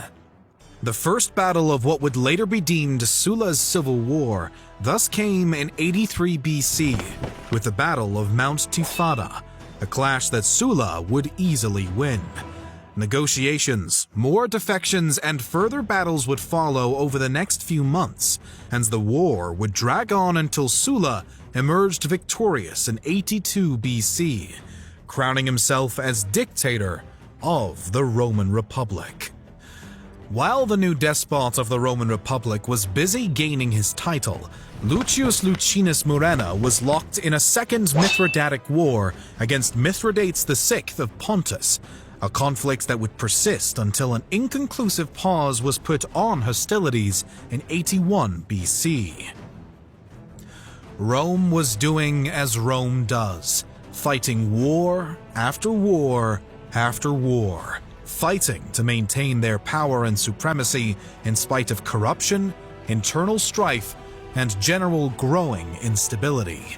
The decade following Sulla's campaign to take Rome for himself would be marred by the Sertorian War, the Third Mithridatic War, and the Third Servile War. The first of these contests began in 80 BC and was yet another rebellion, this time sparked by a group of Roman, Celtic, Iberian, and other rebels who opposed Sulla's new authority. Quintus Sertorius, the namesake of the war, had been an opposition fighter during Sulla's civil war, and now led the new hostilities against the dictator.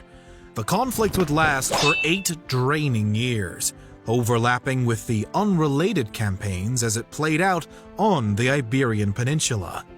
The light at the end of the tunnel could only be found when disloyalty within the opposition led Marcus Perperna to murder his alleged ally, Sertorius.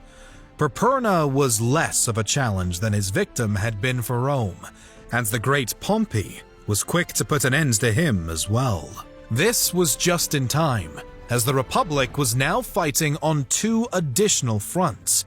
Over in Asia Minor, Rome was yet again facing off with Mithridates in what would be the largest and longest of the Mithridatic Wars, lasting a grueling 10 years and pulling allies from multiple continents into the bloodshed. It was another damaging event for the quivering Republic. And it wasn't all that Rome had to deal with. Also in 73 BC, the third and most famous of the Servile Wars broke out when 70 gladiators found freedom after escaping a gladiator school.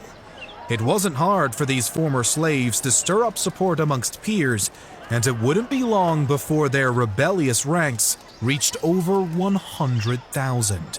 Possibly the most famous of the gladiator force's leaders was Spartacus, who became impeccable at fending off Roman armies to continue his revolt. His motives and what he aimed for as his end goal of the rebellion are widely debated by modern and even older historic tellings.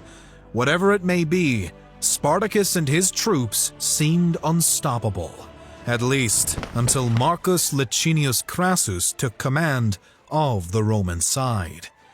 The Roman army found Crassus to be much more petrifying than the enemy itself, and thus this fear violently pushed them to triumph. The Republic was finally able to crush the third and last servile rebellion, and Crassus, with the help of Pompey, who was on his way back to Italy from the expedition in the Mithridatic War, ensured the utter decimation of the rebellious slaves. It's believed that Spartacus himself was one of these casualties.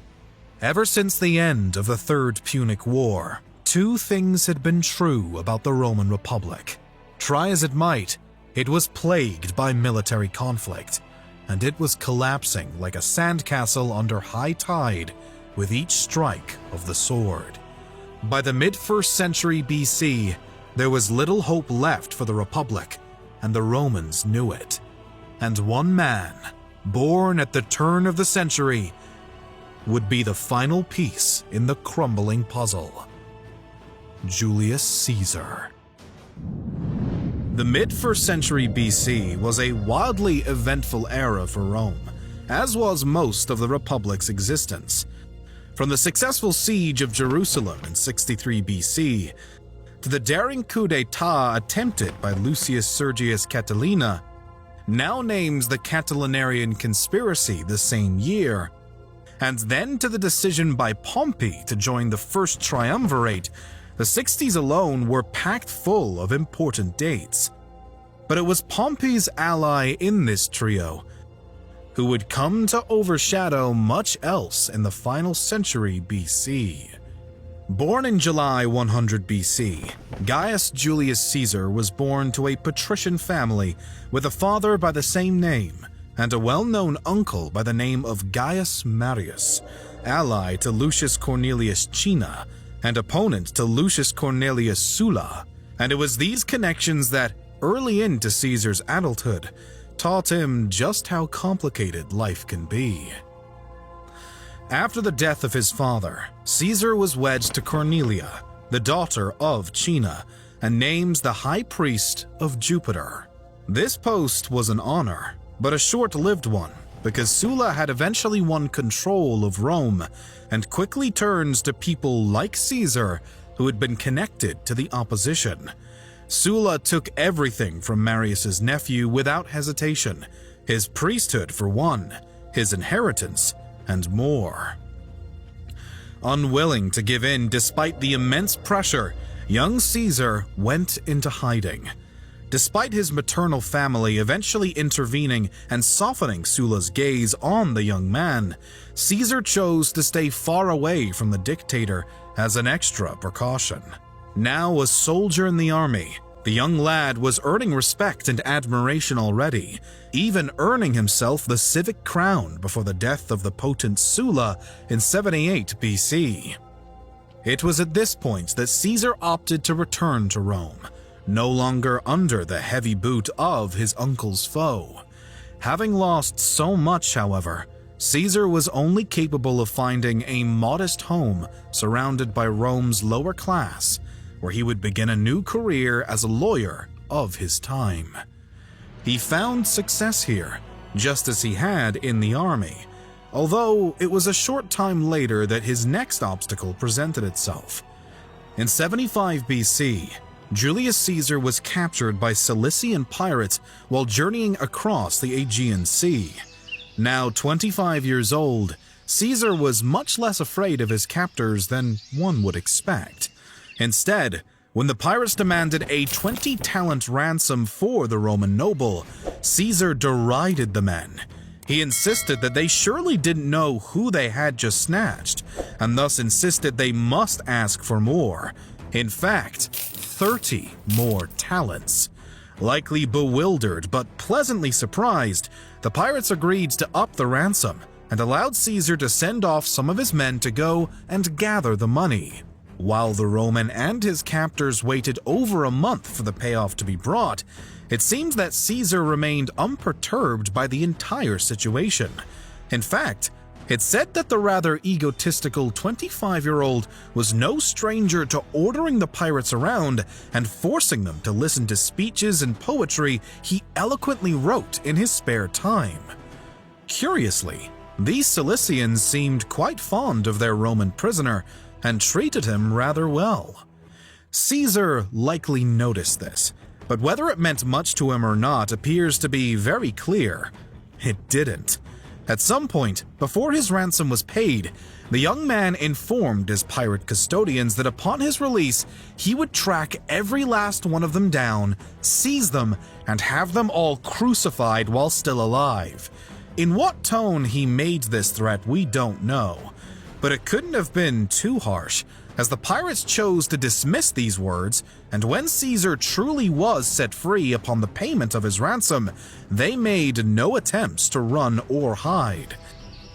Thus, Caesar went through the effort of rallying a small fleet, sailing back to the island he had been held on, abducting his former captors, and taking them back to Pergamon, where he eventually had them executed. When he finally returned to Rome, Caesar's legal career would from that point on become increasingly eclipsed by a budding political one. The first step would be his election, as military tribunal followed closely by the 69 BC election as quaestor. He would eventually serve out this latter position in Hispania after the death of Cornelia, staying out of Rome until 67 BC, at which point he returned and married a granddaughter of the late Sulla. Over the next 5 years, Caesar would earn the titles of Curula Aedile, Pontifex Maximus, and Praetor. He would next become pro-praetor over Hispania Ulterior as his relevancy, respectability, and power grew. Now styled Imperator as of 60 BC by his soldiers, Caesar was left with a difficult position: stay in the army and receive a triumph ceremony from the Senate, or lay down his arms and run for consul, as he had already hoped to do. The seasoned lawyer, soldier, and now politician would eventually choose the latter. The election process was distasteful and thronged with corruption, but nevertheless, Caesar found a way to come out on top. He and Marcus Bibulus would begin their consulships in 59 BC. It was during this stint as consul of Rome that Caesar's secret alliance with the likes of Marcus Licinius Crassus and Gnaeus Pompeius Magnus would become public knowledge. Previously, Caesar himself had built a relationship with both men, yet the two had been long at odds with one another. This led Caesar to attempts to mediate a reconciliation between the two that would in fact go quite well. The culmination of these efforts was the formation of the First Triumvirate, an initially secret alliance between these three men. But when Caesar proposed a new law during his consulship that called for forceful redistribution of public lands to the poor, Crassus and Pompey decided to take the triumvirate public, supporting the law and Caesar himself. Soldiers soon swarmed the city, and anyone who opposed the trio was quickly intimidated into submission or coincidental silence.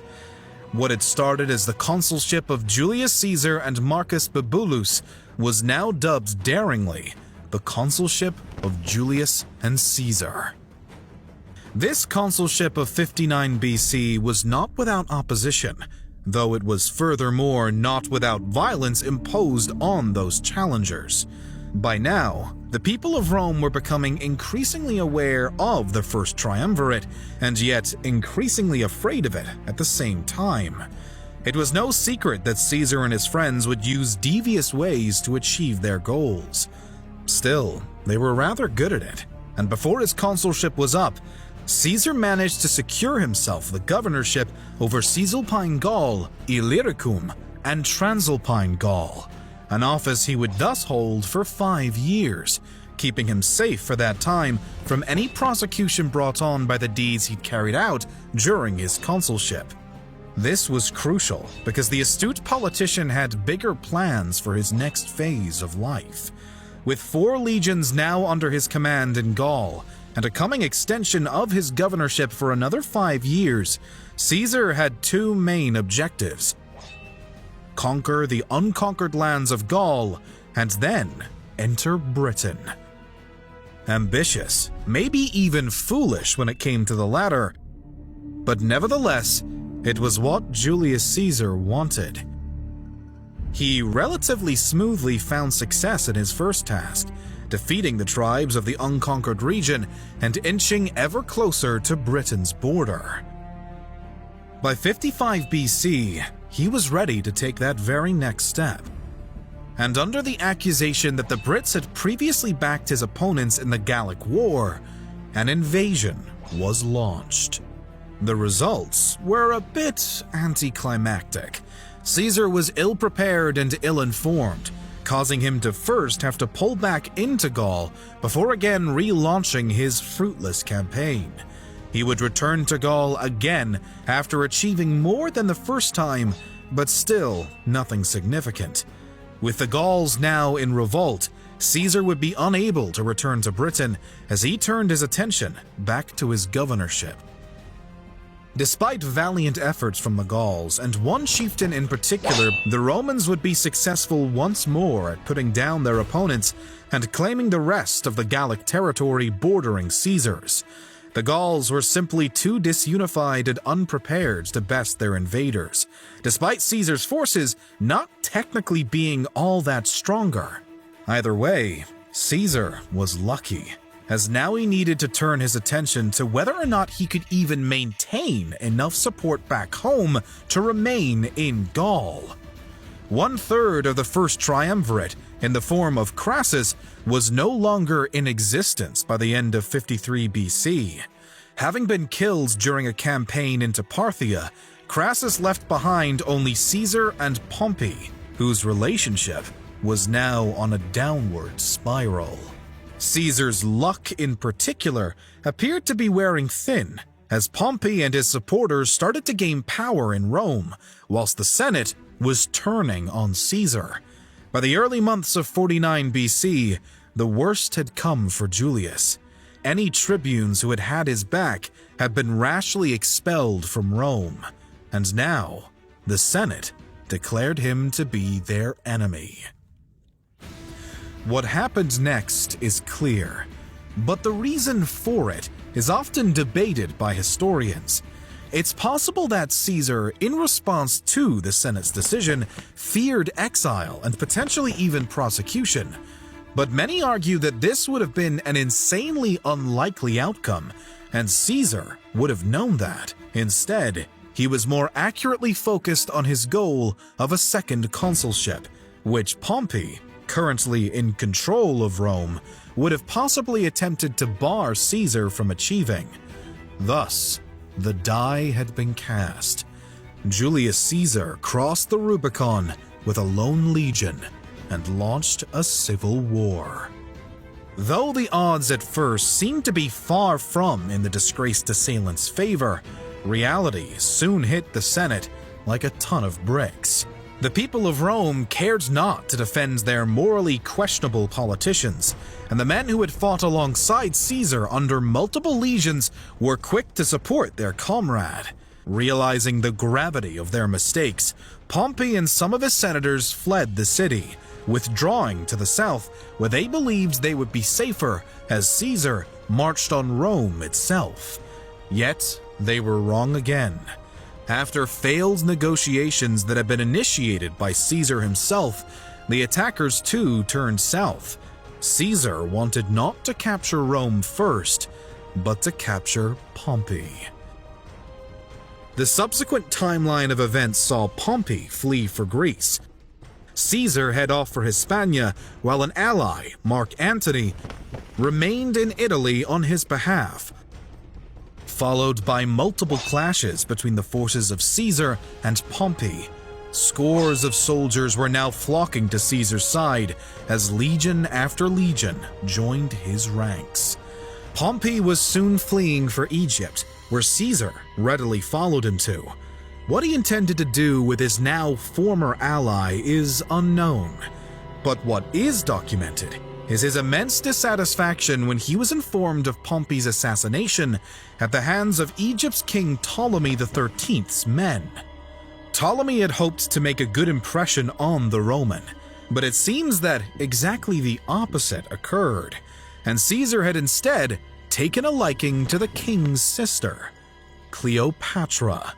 This, and likely also the assassination of Pompey, pushed Caesar to side with the Egyptian queen in the Alexandrine War, later defeating Ptolemy and leaving the now subdued Egypt for Asia Minor.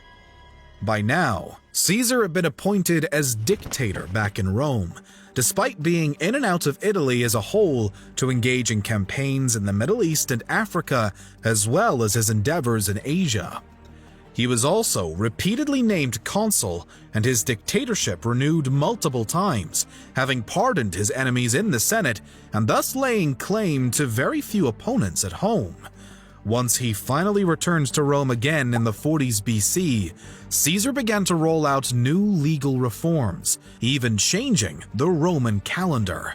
He was essentially the sole authority in the crumbling Roman Republic, if one could even still call it that, holding the titles of dictator, tribune, and consul.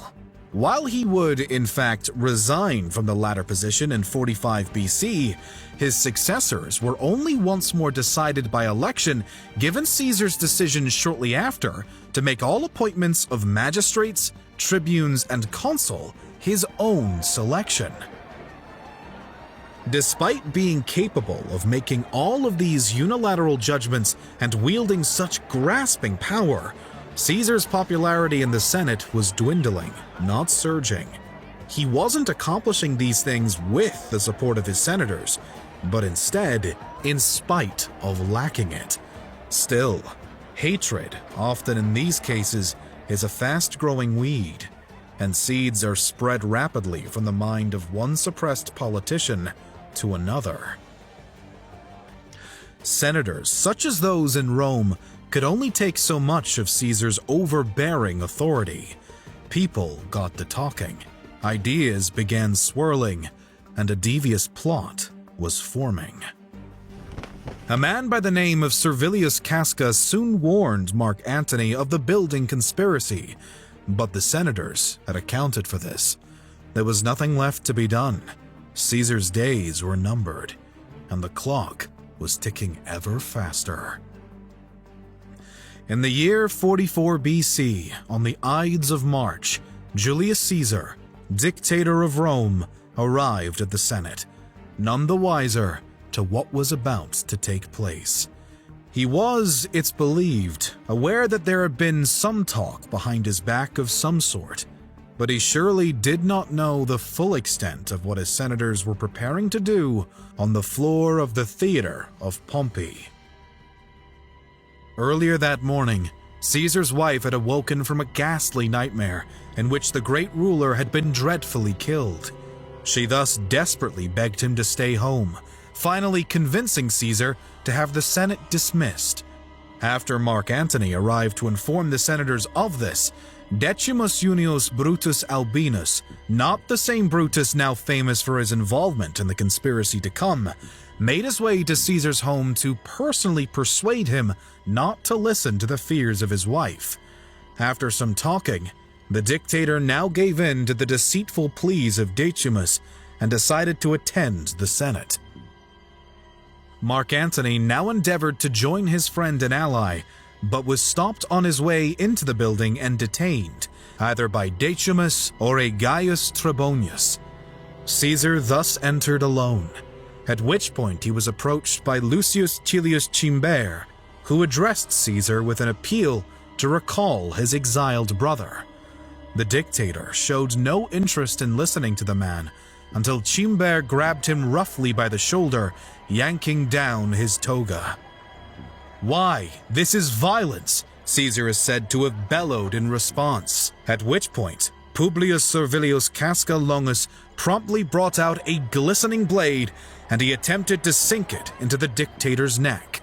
Caesar, being quick in his reflexes, turned just in time to catch Casca's arm, at which point the latter shouted, "Brother, help me!" Caesar managed to then frantically fight Casca off, but by now, it was too late.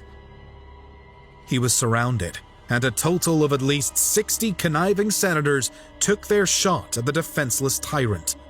For the first few moments, Julius Caesar hopelessly attempted to free himself from the mob, but he soon stumbled to the floor, where he then lay powerless, covered in his own blood, and by the end, perforated by 23 stab wounds. It was later stated that the mighty and esteemed Roman's cruel death had come from the loss of blood, with the vast majority of his wounds not having been fatal on their own.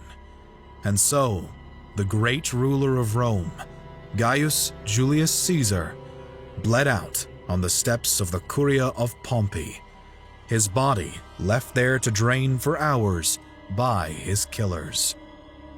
The senators, after finishing the deed, paraded through the city, declaring the newfound freedom of the Romans from Caesar's hold, anticipating to be met with elation and gratitude from the citizenry. They were instead met with silence and rage. The immediate aftermath of the killing was chaotic. Mark Antony had fled in fear of his own life. Angry citizens set fire to the Senate House. What would come next for the government was uncertain and would need to be quickly resolved. But one thing was beyond doubt. This was the end of the Roman Republic. With Caesar, it had died on those stairs. Only days after his ally had been assassinated, Mark Antony returns to Rome. He hopes to quickly stabilize the government by negotiating with the killers and wielding the fury of the mourning of the citizenry as a weapon against them. Antony was very likely hoping to take control of Rome himself, having been unaware that prior to his death, Caesar had in his will named his grandnephew, Gaius Octavius, as his one and only heir. Ironically, it was also decided that if Octavius, a rather sickly young boy, were to die before Caesar, Decimus Junius Brutus Albinus would be the replacement heir, still not Mark Antony. The death of the great dictator Julius Caesar had quite dramatically hammered the final nail into the coffin of the Roman Republic. Its fate had been sealed, but there was still much to be done before it would officially be laid to rest. Mark Antony, still serving as consul, yet now aware that he had failed to earn the place as Caesar's chosen heir, was working tirelessly to cement his own power and sway in the developing situation. He had somehow managed to nominally snag for himself the governorships of Cisalpine and Transalpine Gaul, and played the ringleader in the effort to put a leash on the conspirators and their supporters. This was easier to do than one might expect, given the fact that, as a result of Caesar's murder, the dictatorship he had held was abolished, giving his heir, Octavian, little to claim. Nevertheless, neither of the men was keen to cooperate nor see the other gain any kind of upper hand, and thus, war began. The first signs of warfare approaching came at the end of 44 BC, when Mark Antony journeyed to the city of Mutina with the goal of taking Cisalpine Gaul by military force. This was necessary due to the fact that the region's current governor, Decimus Junius Brutus Albinus, one of Julius Caesar's killers, was unwilling to accept the law that Antony had earlier passed, which would have given him the two governorships in Gaul. His law was seen as wildly illegal, and thus Brutus was determined to fight it. Antony subsequently laid siege to Mutina, quite possibly severing the final positive ties he'd had left with the Roman Senate. They now responded to the treacherous siege by sending the New Year's consuls, Aulus Hirtius and Gaius Vibius Pansa, alongside Octavian himself to defend the governor. The Senate's plan worked. As Antony and his men were forced to defend themselves against the approaching armies, the siege of Mutina softened. Both consuls would end up dead, but the siege would be lifted after Hirtius and Octavian attacked Antony's camp, scaring him into believing another assault would come soon. That, however, was the full extent of the Senate's victory. Octavian, furthermore, was now no longer willing to work with his uncle's killer, and Brutus was convinced to abandon his post. He hoped to flee to Macedonia, where he would join some of his fellow conspirators, but an ally of Antony would deliver the man's demise along the way. And back in Rome, Mark Antony was now declared an enemy of the state. Meanwhile, 2 consulship positions were suddenly vacant. The latter fact was one that Octavian took great pleasure in, as he had eyes on the role for himself. Marching to Rome, the heir to Julius Caesar took what he wanted, and alongside his cousin, Quintus Pedius, he took his place as consul. Among the first changes that Octavian and Pedius now made was the curious decision to revoke the declaration making Mark Antony an enemy of Rome. With Octavian himself and Antony being 2 of the most prominent supporters of Caesar remaining, the former decided that it would serve him well to form an alliance with the latter. Another massive supporter of Julius Caesar and a man of significant influence, Marcus Aemilius Lepidus, had already negotiated with Mark Antony, either by his own accord or because Lepidus's troops had insisted upon it. Likewise, all of those forces who supported Caesar were now pressuring Octavian to do the same, and thus, after meeting with the other men, Caesar's heir, Mark Antony, and Marcus Aemilius Lepidus entered into what is now known as the Second Triumvirate. This new friendship of sorts was solidified with the passage of the Lex Titiia, modeled after Sulla's Lex Valeria, and granted the triumvirs political and legal powers that outshined that of the consuls. The trio would also walk back on earlier agreements to let those who conspired against Julius Caesar off the hook, and in a violent turnaround had hundreds executed. Further, the lands of the Republic were divvied out between the men, with Octavian taking Africa, Sicily, and Sardinia, Antony winning Cisalpine and Gaul as he had hoped for prior, and Lepidus being gifted Spain and Narbonensis. Next, there was the problem of the other assassins, the Liberatores, as Gaius Cassius Longinus and Marcus Junius Brutus were known. Having escaped prosecution of any kind in Rome, Cassius and Brutus had fled east, where they were attempting to take control of all Eastern Roman territories, whilst the triumvirs were in the west. As 42 BC rolled around, however, Antony and Octavian were on their way to the east. The Liberatores' civil war officially began with the Battle of Philippi.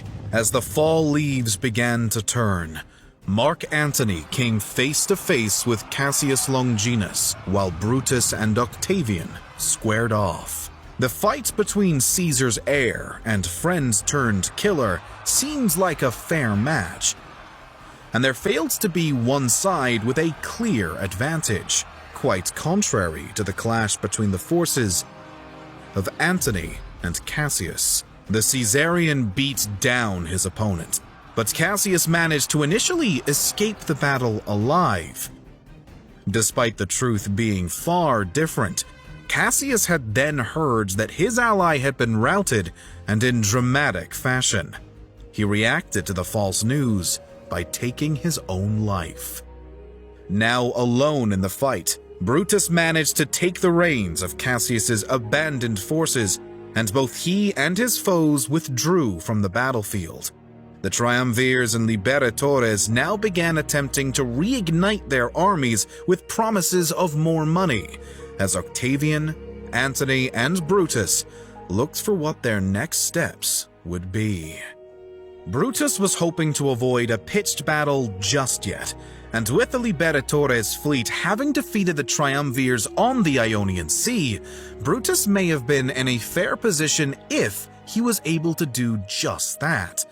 The risk of masses of Caesar's veterans now in the Liberatore forces defecting to Octavian and Antony's side was one worth constantly considering. And when some of Brutus's other forces began to do just that, there wasn't much left that could be done. The Liberatore had to either fight and fight now, or run with his tail between his legs in a humiliating defeat. Brutus chose the first option, though the second may have been better in the end, as the result of an October 23rd battle was the trouncing of his forces and the suicide of the remaining Liberatore. Many surviving members of Brutus and Cassius's forces subsequently joined the Caesarian fight, as did a handful of nobles who had thus far opposed Octavian and Antony. When the body of Brutus was discovered amongst the carnage in the aftermath, it is said that Mark Antony paid his respects to his deceased foe and former friend by laying a purple cloth over his corpse. A symbolic moment, putting a face to the true ramifications of the ongoing civil war of the Roman Republic and its remains. Friend against friend, brother against brother, rival factions and political games had torn Rome apart. And as was the way of the Romans, alliances were short-lived, and friends were quick to become enemies. The Second Triumvirate was no different.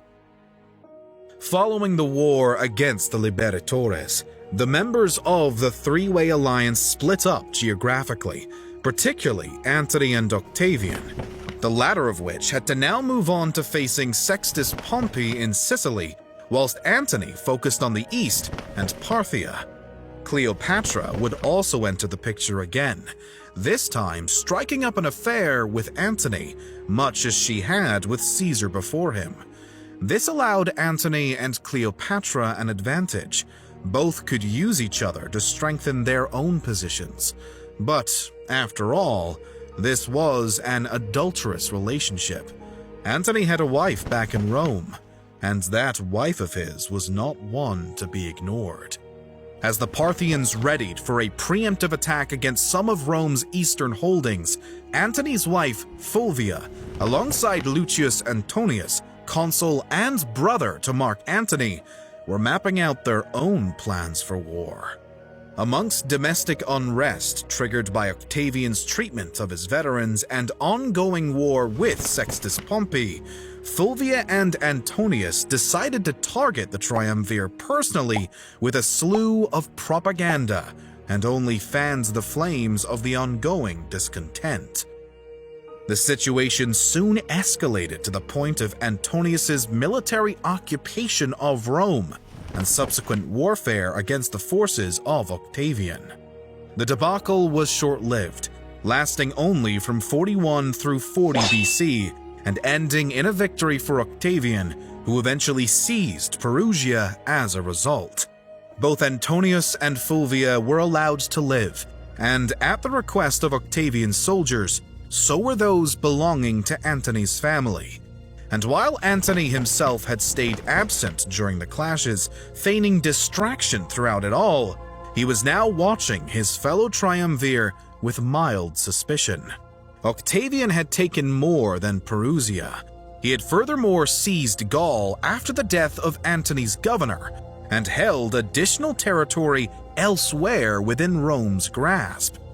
With distrust being one of the pillars holding up the might of the Second Triumvirate, it's no surprise that Antony thus dropped everything to return to Italy with an army of his own, just in case.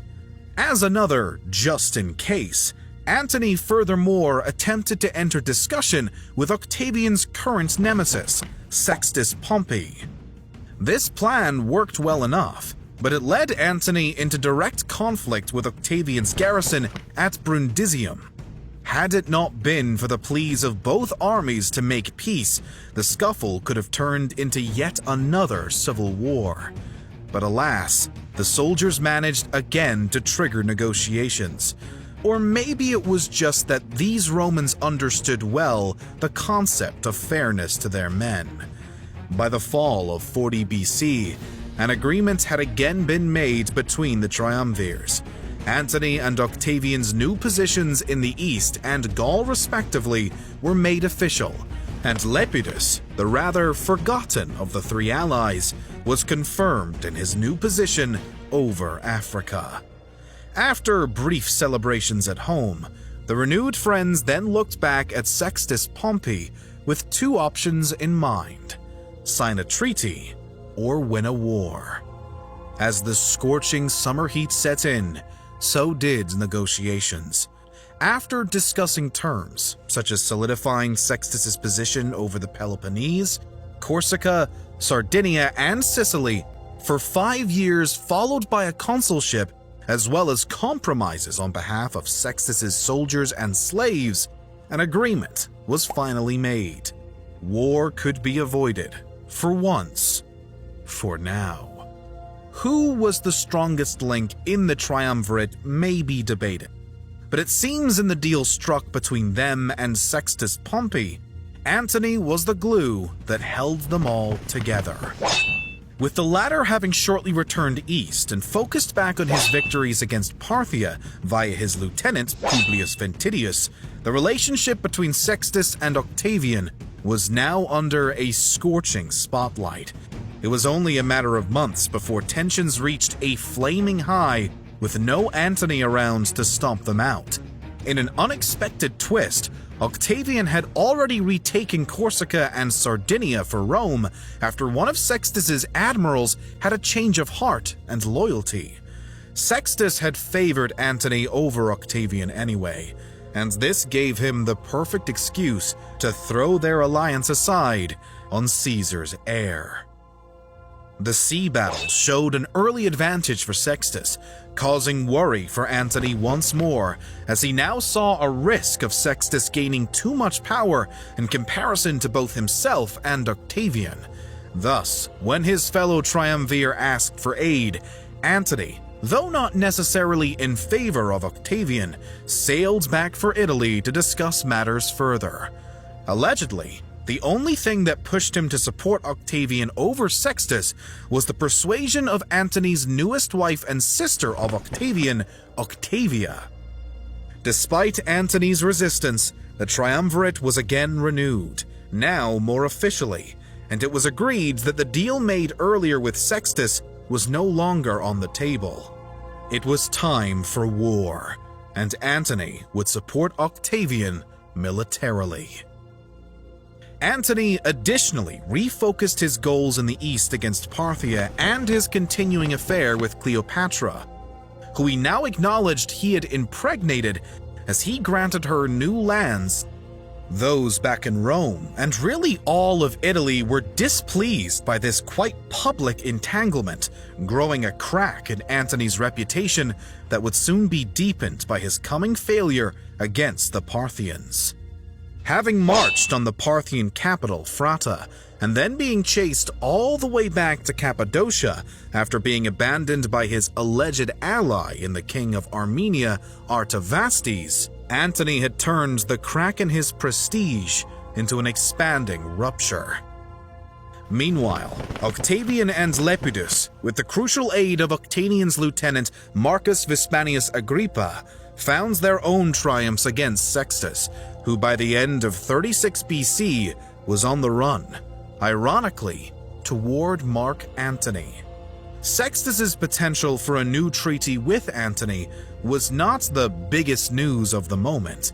In fact, it was the neglected Lepidus who made metaphorical headlines with a sudden betrayal. After the defeat of Sextus, Lepidus, who'd long awaited his own glory, attempted to win over Octavian's men for himself. This plan disastrously backfired, and the unshakable Octavian reacted by, simply put, kicking Lepidus out of the second triumvirate. To say that the alliance still existed with only Antony and Octavian would be a foul joke. It appeared by now that Lepidus had, in the case of the triumvirate, been the glue, and now that glue was gone. As a result, there remained nothing standing in the way of another civil war, and Octavian now readied for just that. A propaganda war was the first form of battle to come, and displaying a quite impressive level of naivety, Antony made things ridiculously easy for Octavian. After having the fleeing Sextus executed, Antony went on to bamboozle his alleged ally in Armenia, seizing his kingdom and showing off this entire trickery in an ill-thought-out display of celebration. He then engaged in a yet more poorly evaluated ceremony with his children by Cleopatra, by now shattering the once positive reputation he'd earned entirely. Many in Rome had blamed corrupt morals for the repeated domestic conflicts and wars, and to see someone such as Mark Antony himself parading around in such scandalous and theatrical ways only gave the citizenry more reason to point the finger at him, not Octavian or anyone else. Yet, whether aware of his own self-destructive behavior or not, Antony decided to throw his own accusations back at Octavian, branding him scarcely short of a traitor. If there was truth in these imputations, it would seem not to matter much to all outside of Antony's circle. Octavian was winning the war of words. Mark Antony needed to prepare for one with swords. After forming a counter-senate of his own, Antony began readying his army. The sheer manpower of his force was quite incredible. 800 ships and 100,000 men were ready to fight for the Roman general. The only question was, should they also fight for Cleopatra? This question was answered in dramatic fashion when Antony opted to divorce his Roman wife, yet another reckless move for the stunningly ignorant triumvir. Had he hoped to avoid further damage to his honor, he could have simply removed his Egyptian mistress from the equation, but he instead opted not only to keep Cleopatra around, but to divorce Octavia, a decision he had to know would have significant consequences in the eyes of the public, and of course, Octavian. Unsurprisingly thus, Antony began losing men. One in particular, Lucius Munatius Plancus, a former senator, switched allegiances, now joining up with Octavian. This man would be the first domino to fall in the race toward another war. It was at his urging that Octavian unseals the will of Mark Antony, which, according to him, showed his true loyalties to Egypt, leaving Roman lands to he and Cleopatra's children, recognizing Caesarion, Cleopatra's son, with Caesar, among other damning requests. Octavian followed up this reveal by declaring war on Cleopatra. By September of 31 BC, the allies turned foes alongside the Queen of Egypt herself, clashed at the Battle of Actium. The battle on the Ionian Sea saw a fairly even force on either side. Leading up to the final clash, those on the side of Octavian had been repeatedly harassing the Greek coast as they waited to coax Antony and Cleopatra into true battle. The latter duo, however, had made a new plan to redistribute their forces, setting up garrisons and moving their fleets, something that Octavian quickly caught word of. After pensive debate with Agrippa, Caesar's heir decided that they mustn't let their enemies do as they intended, and that the battle must begin immediately. With Antony's men still deserting on a daily basis, any new ideas or strategies were also taken out of Antony's camp and brought right into the hands of Octavian. Finally realizing that he was more or less stuck and any chance at surprising the enemy was non-existent, Antony ordered his men into battle. What happened in the actual course of the battle is debated, but what is known is that by the end, Antony and Cleopatra fled, while many of their ships and men sunk into the sea or went up in flames. The couple had squeezed through a treacherous gap to slip away, it seems, with no care for the men who'd been willing to risk it all to fight on their behalf. The following year, more desertions plagued Antony's troops. Cleopatra and Octavian had failed to come to any agreement during fruitless negotiations. Octavian was marching toward Alexandria. On the 1st of August, the city fell to the heir of Julius Caesar. Caesar's son by Cleopatra was murdered, as was Mark Antony's heir. Cleopatra's surviving children were captured, and the Roman triumvir, with his Egyptian queen, ended their lives together. Antony and Octavian had always been no more than pawns in one another's violent game of chess, but the Battle of Actium had been checkmate, and now the king and queen were dead. Gaius Julius Caesar Octavianus had won.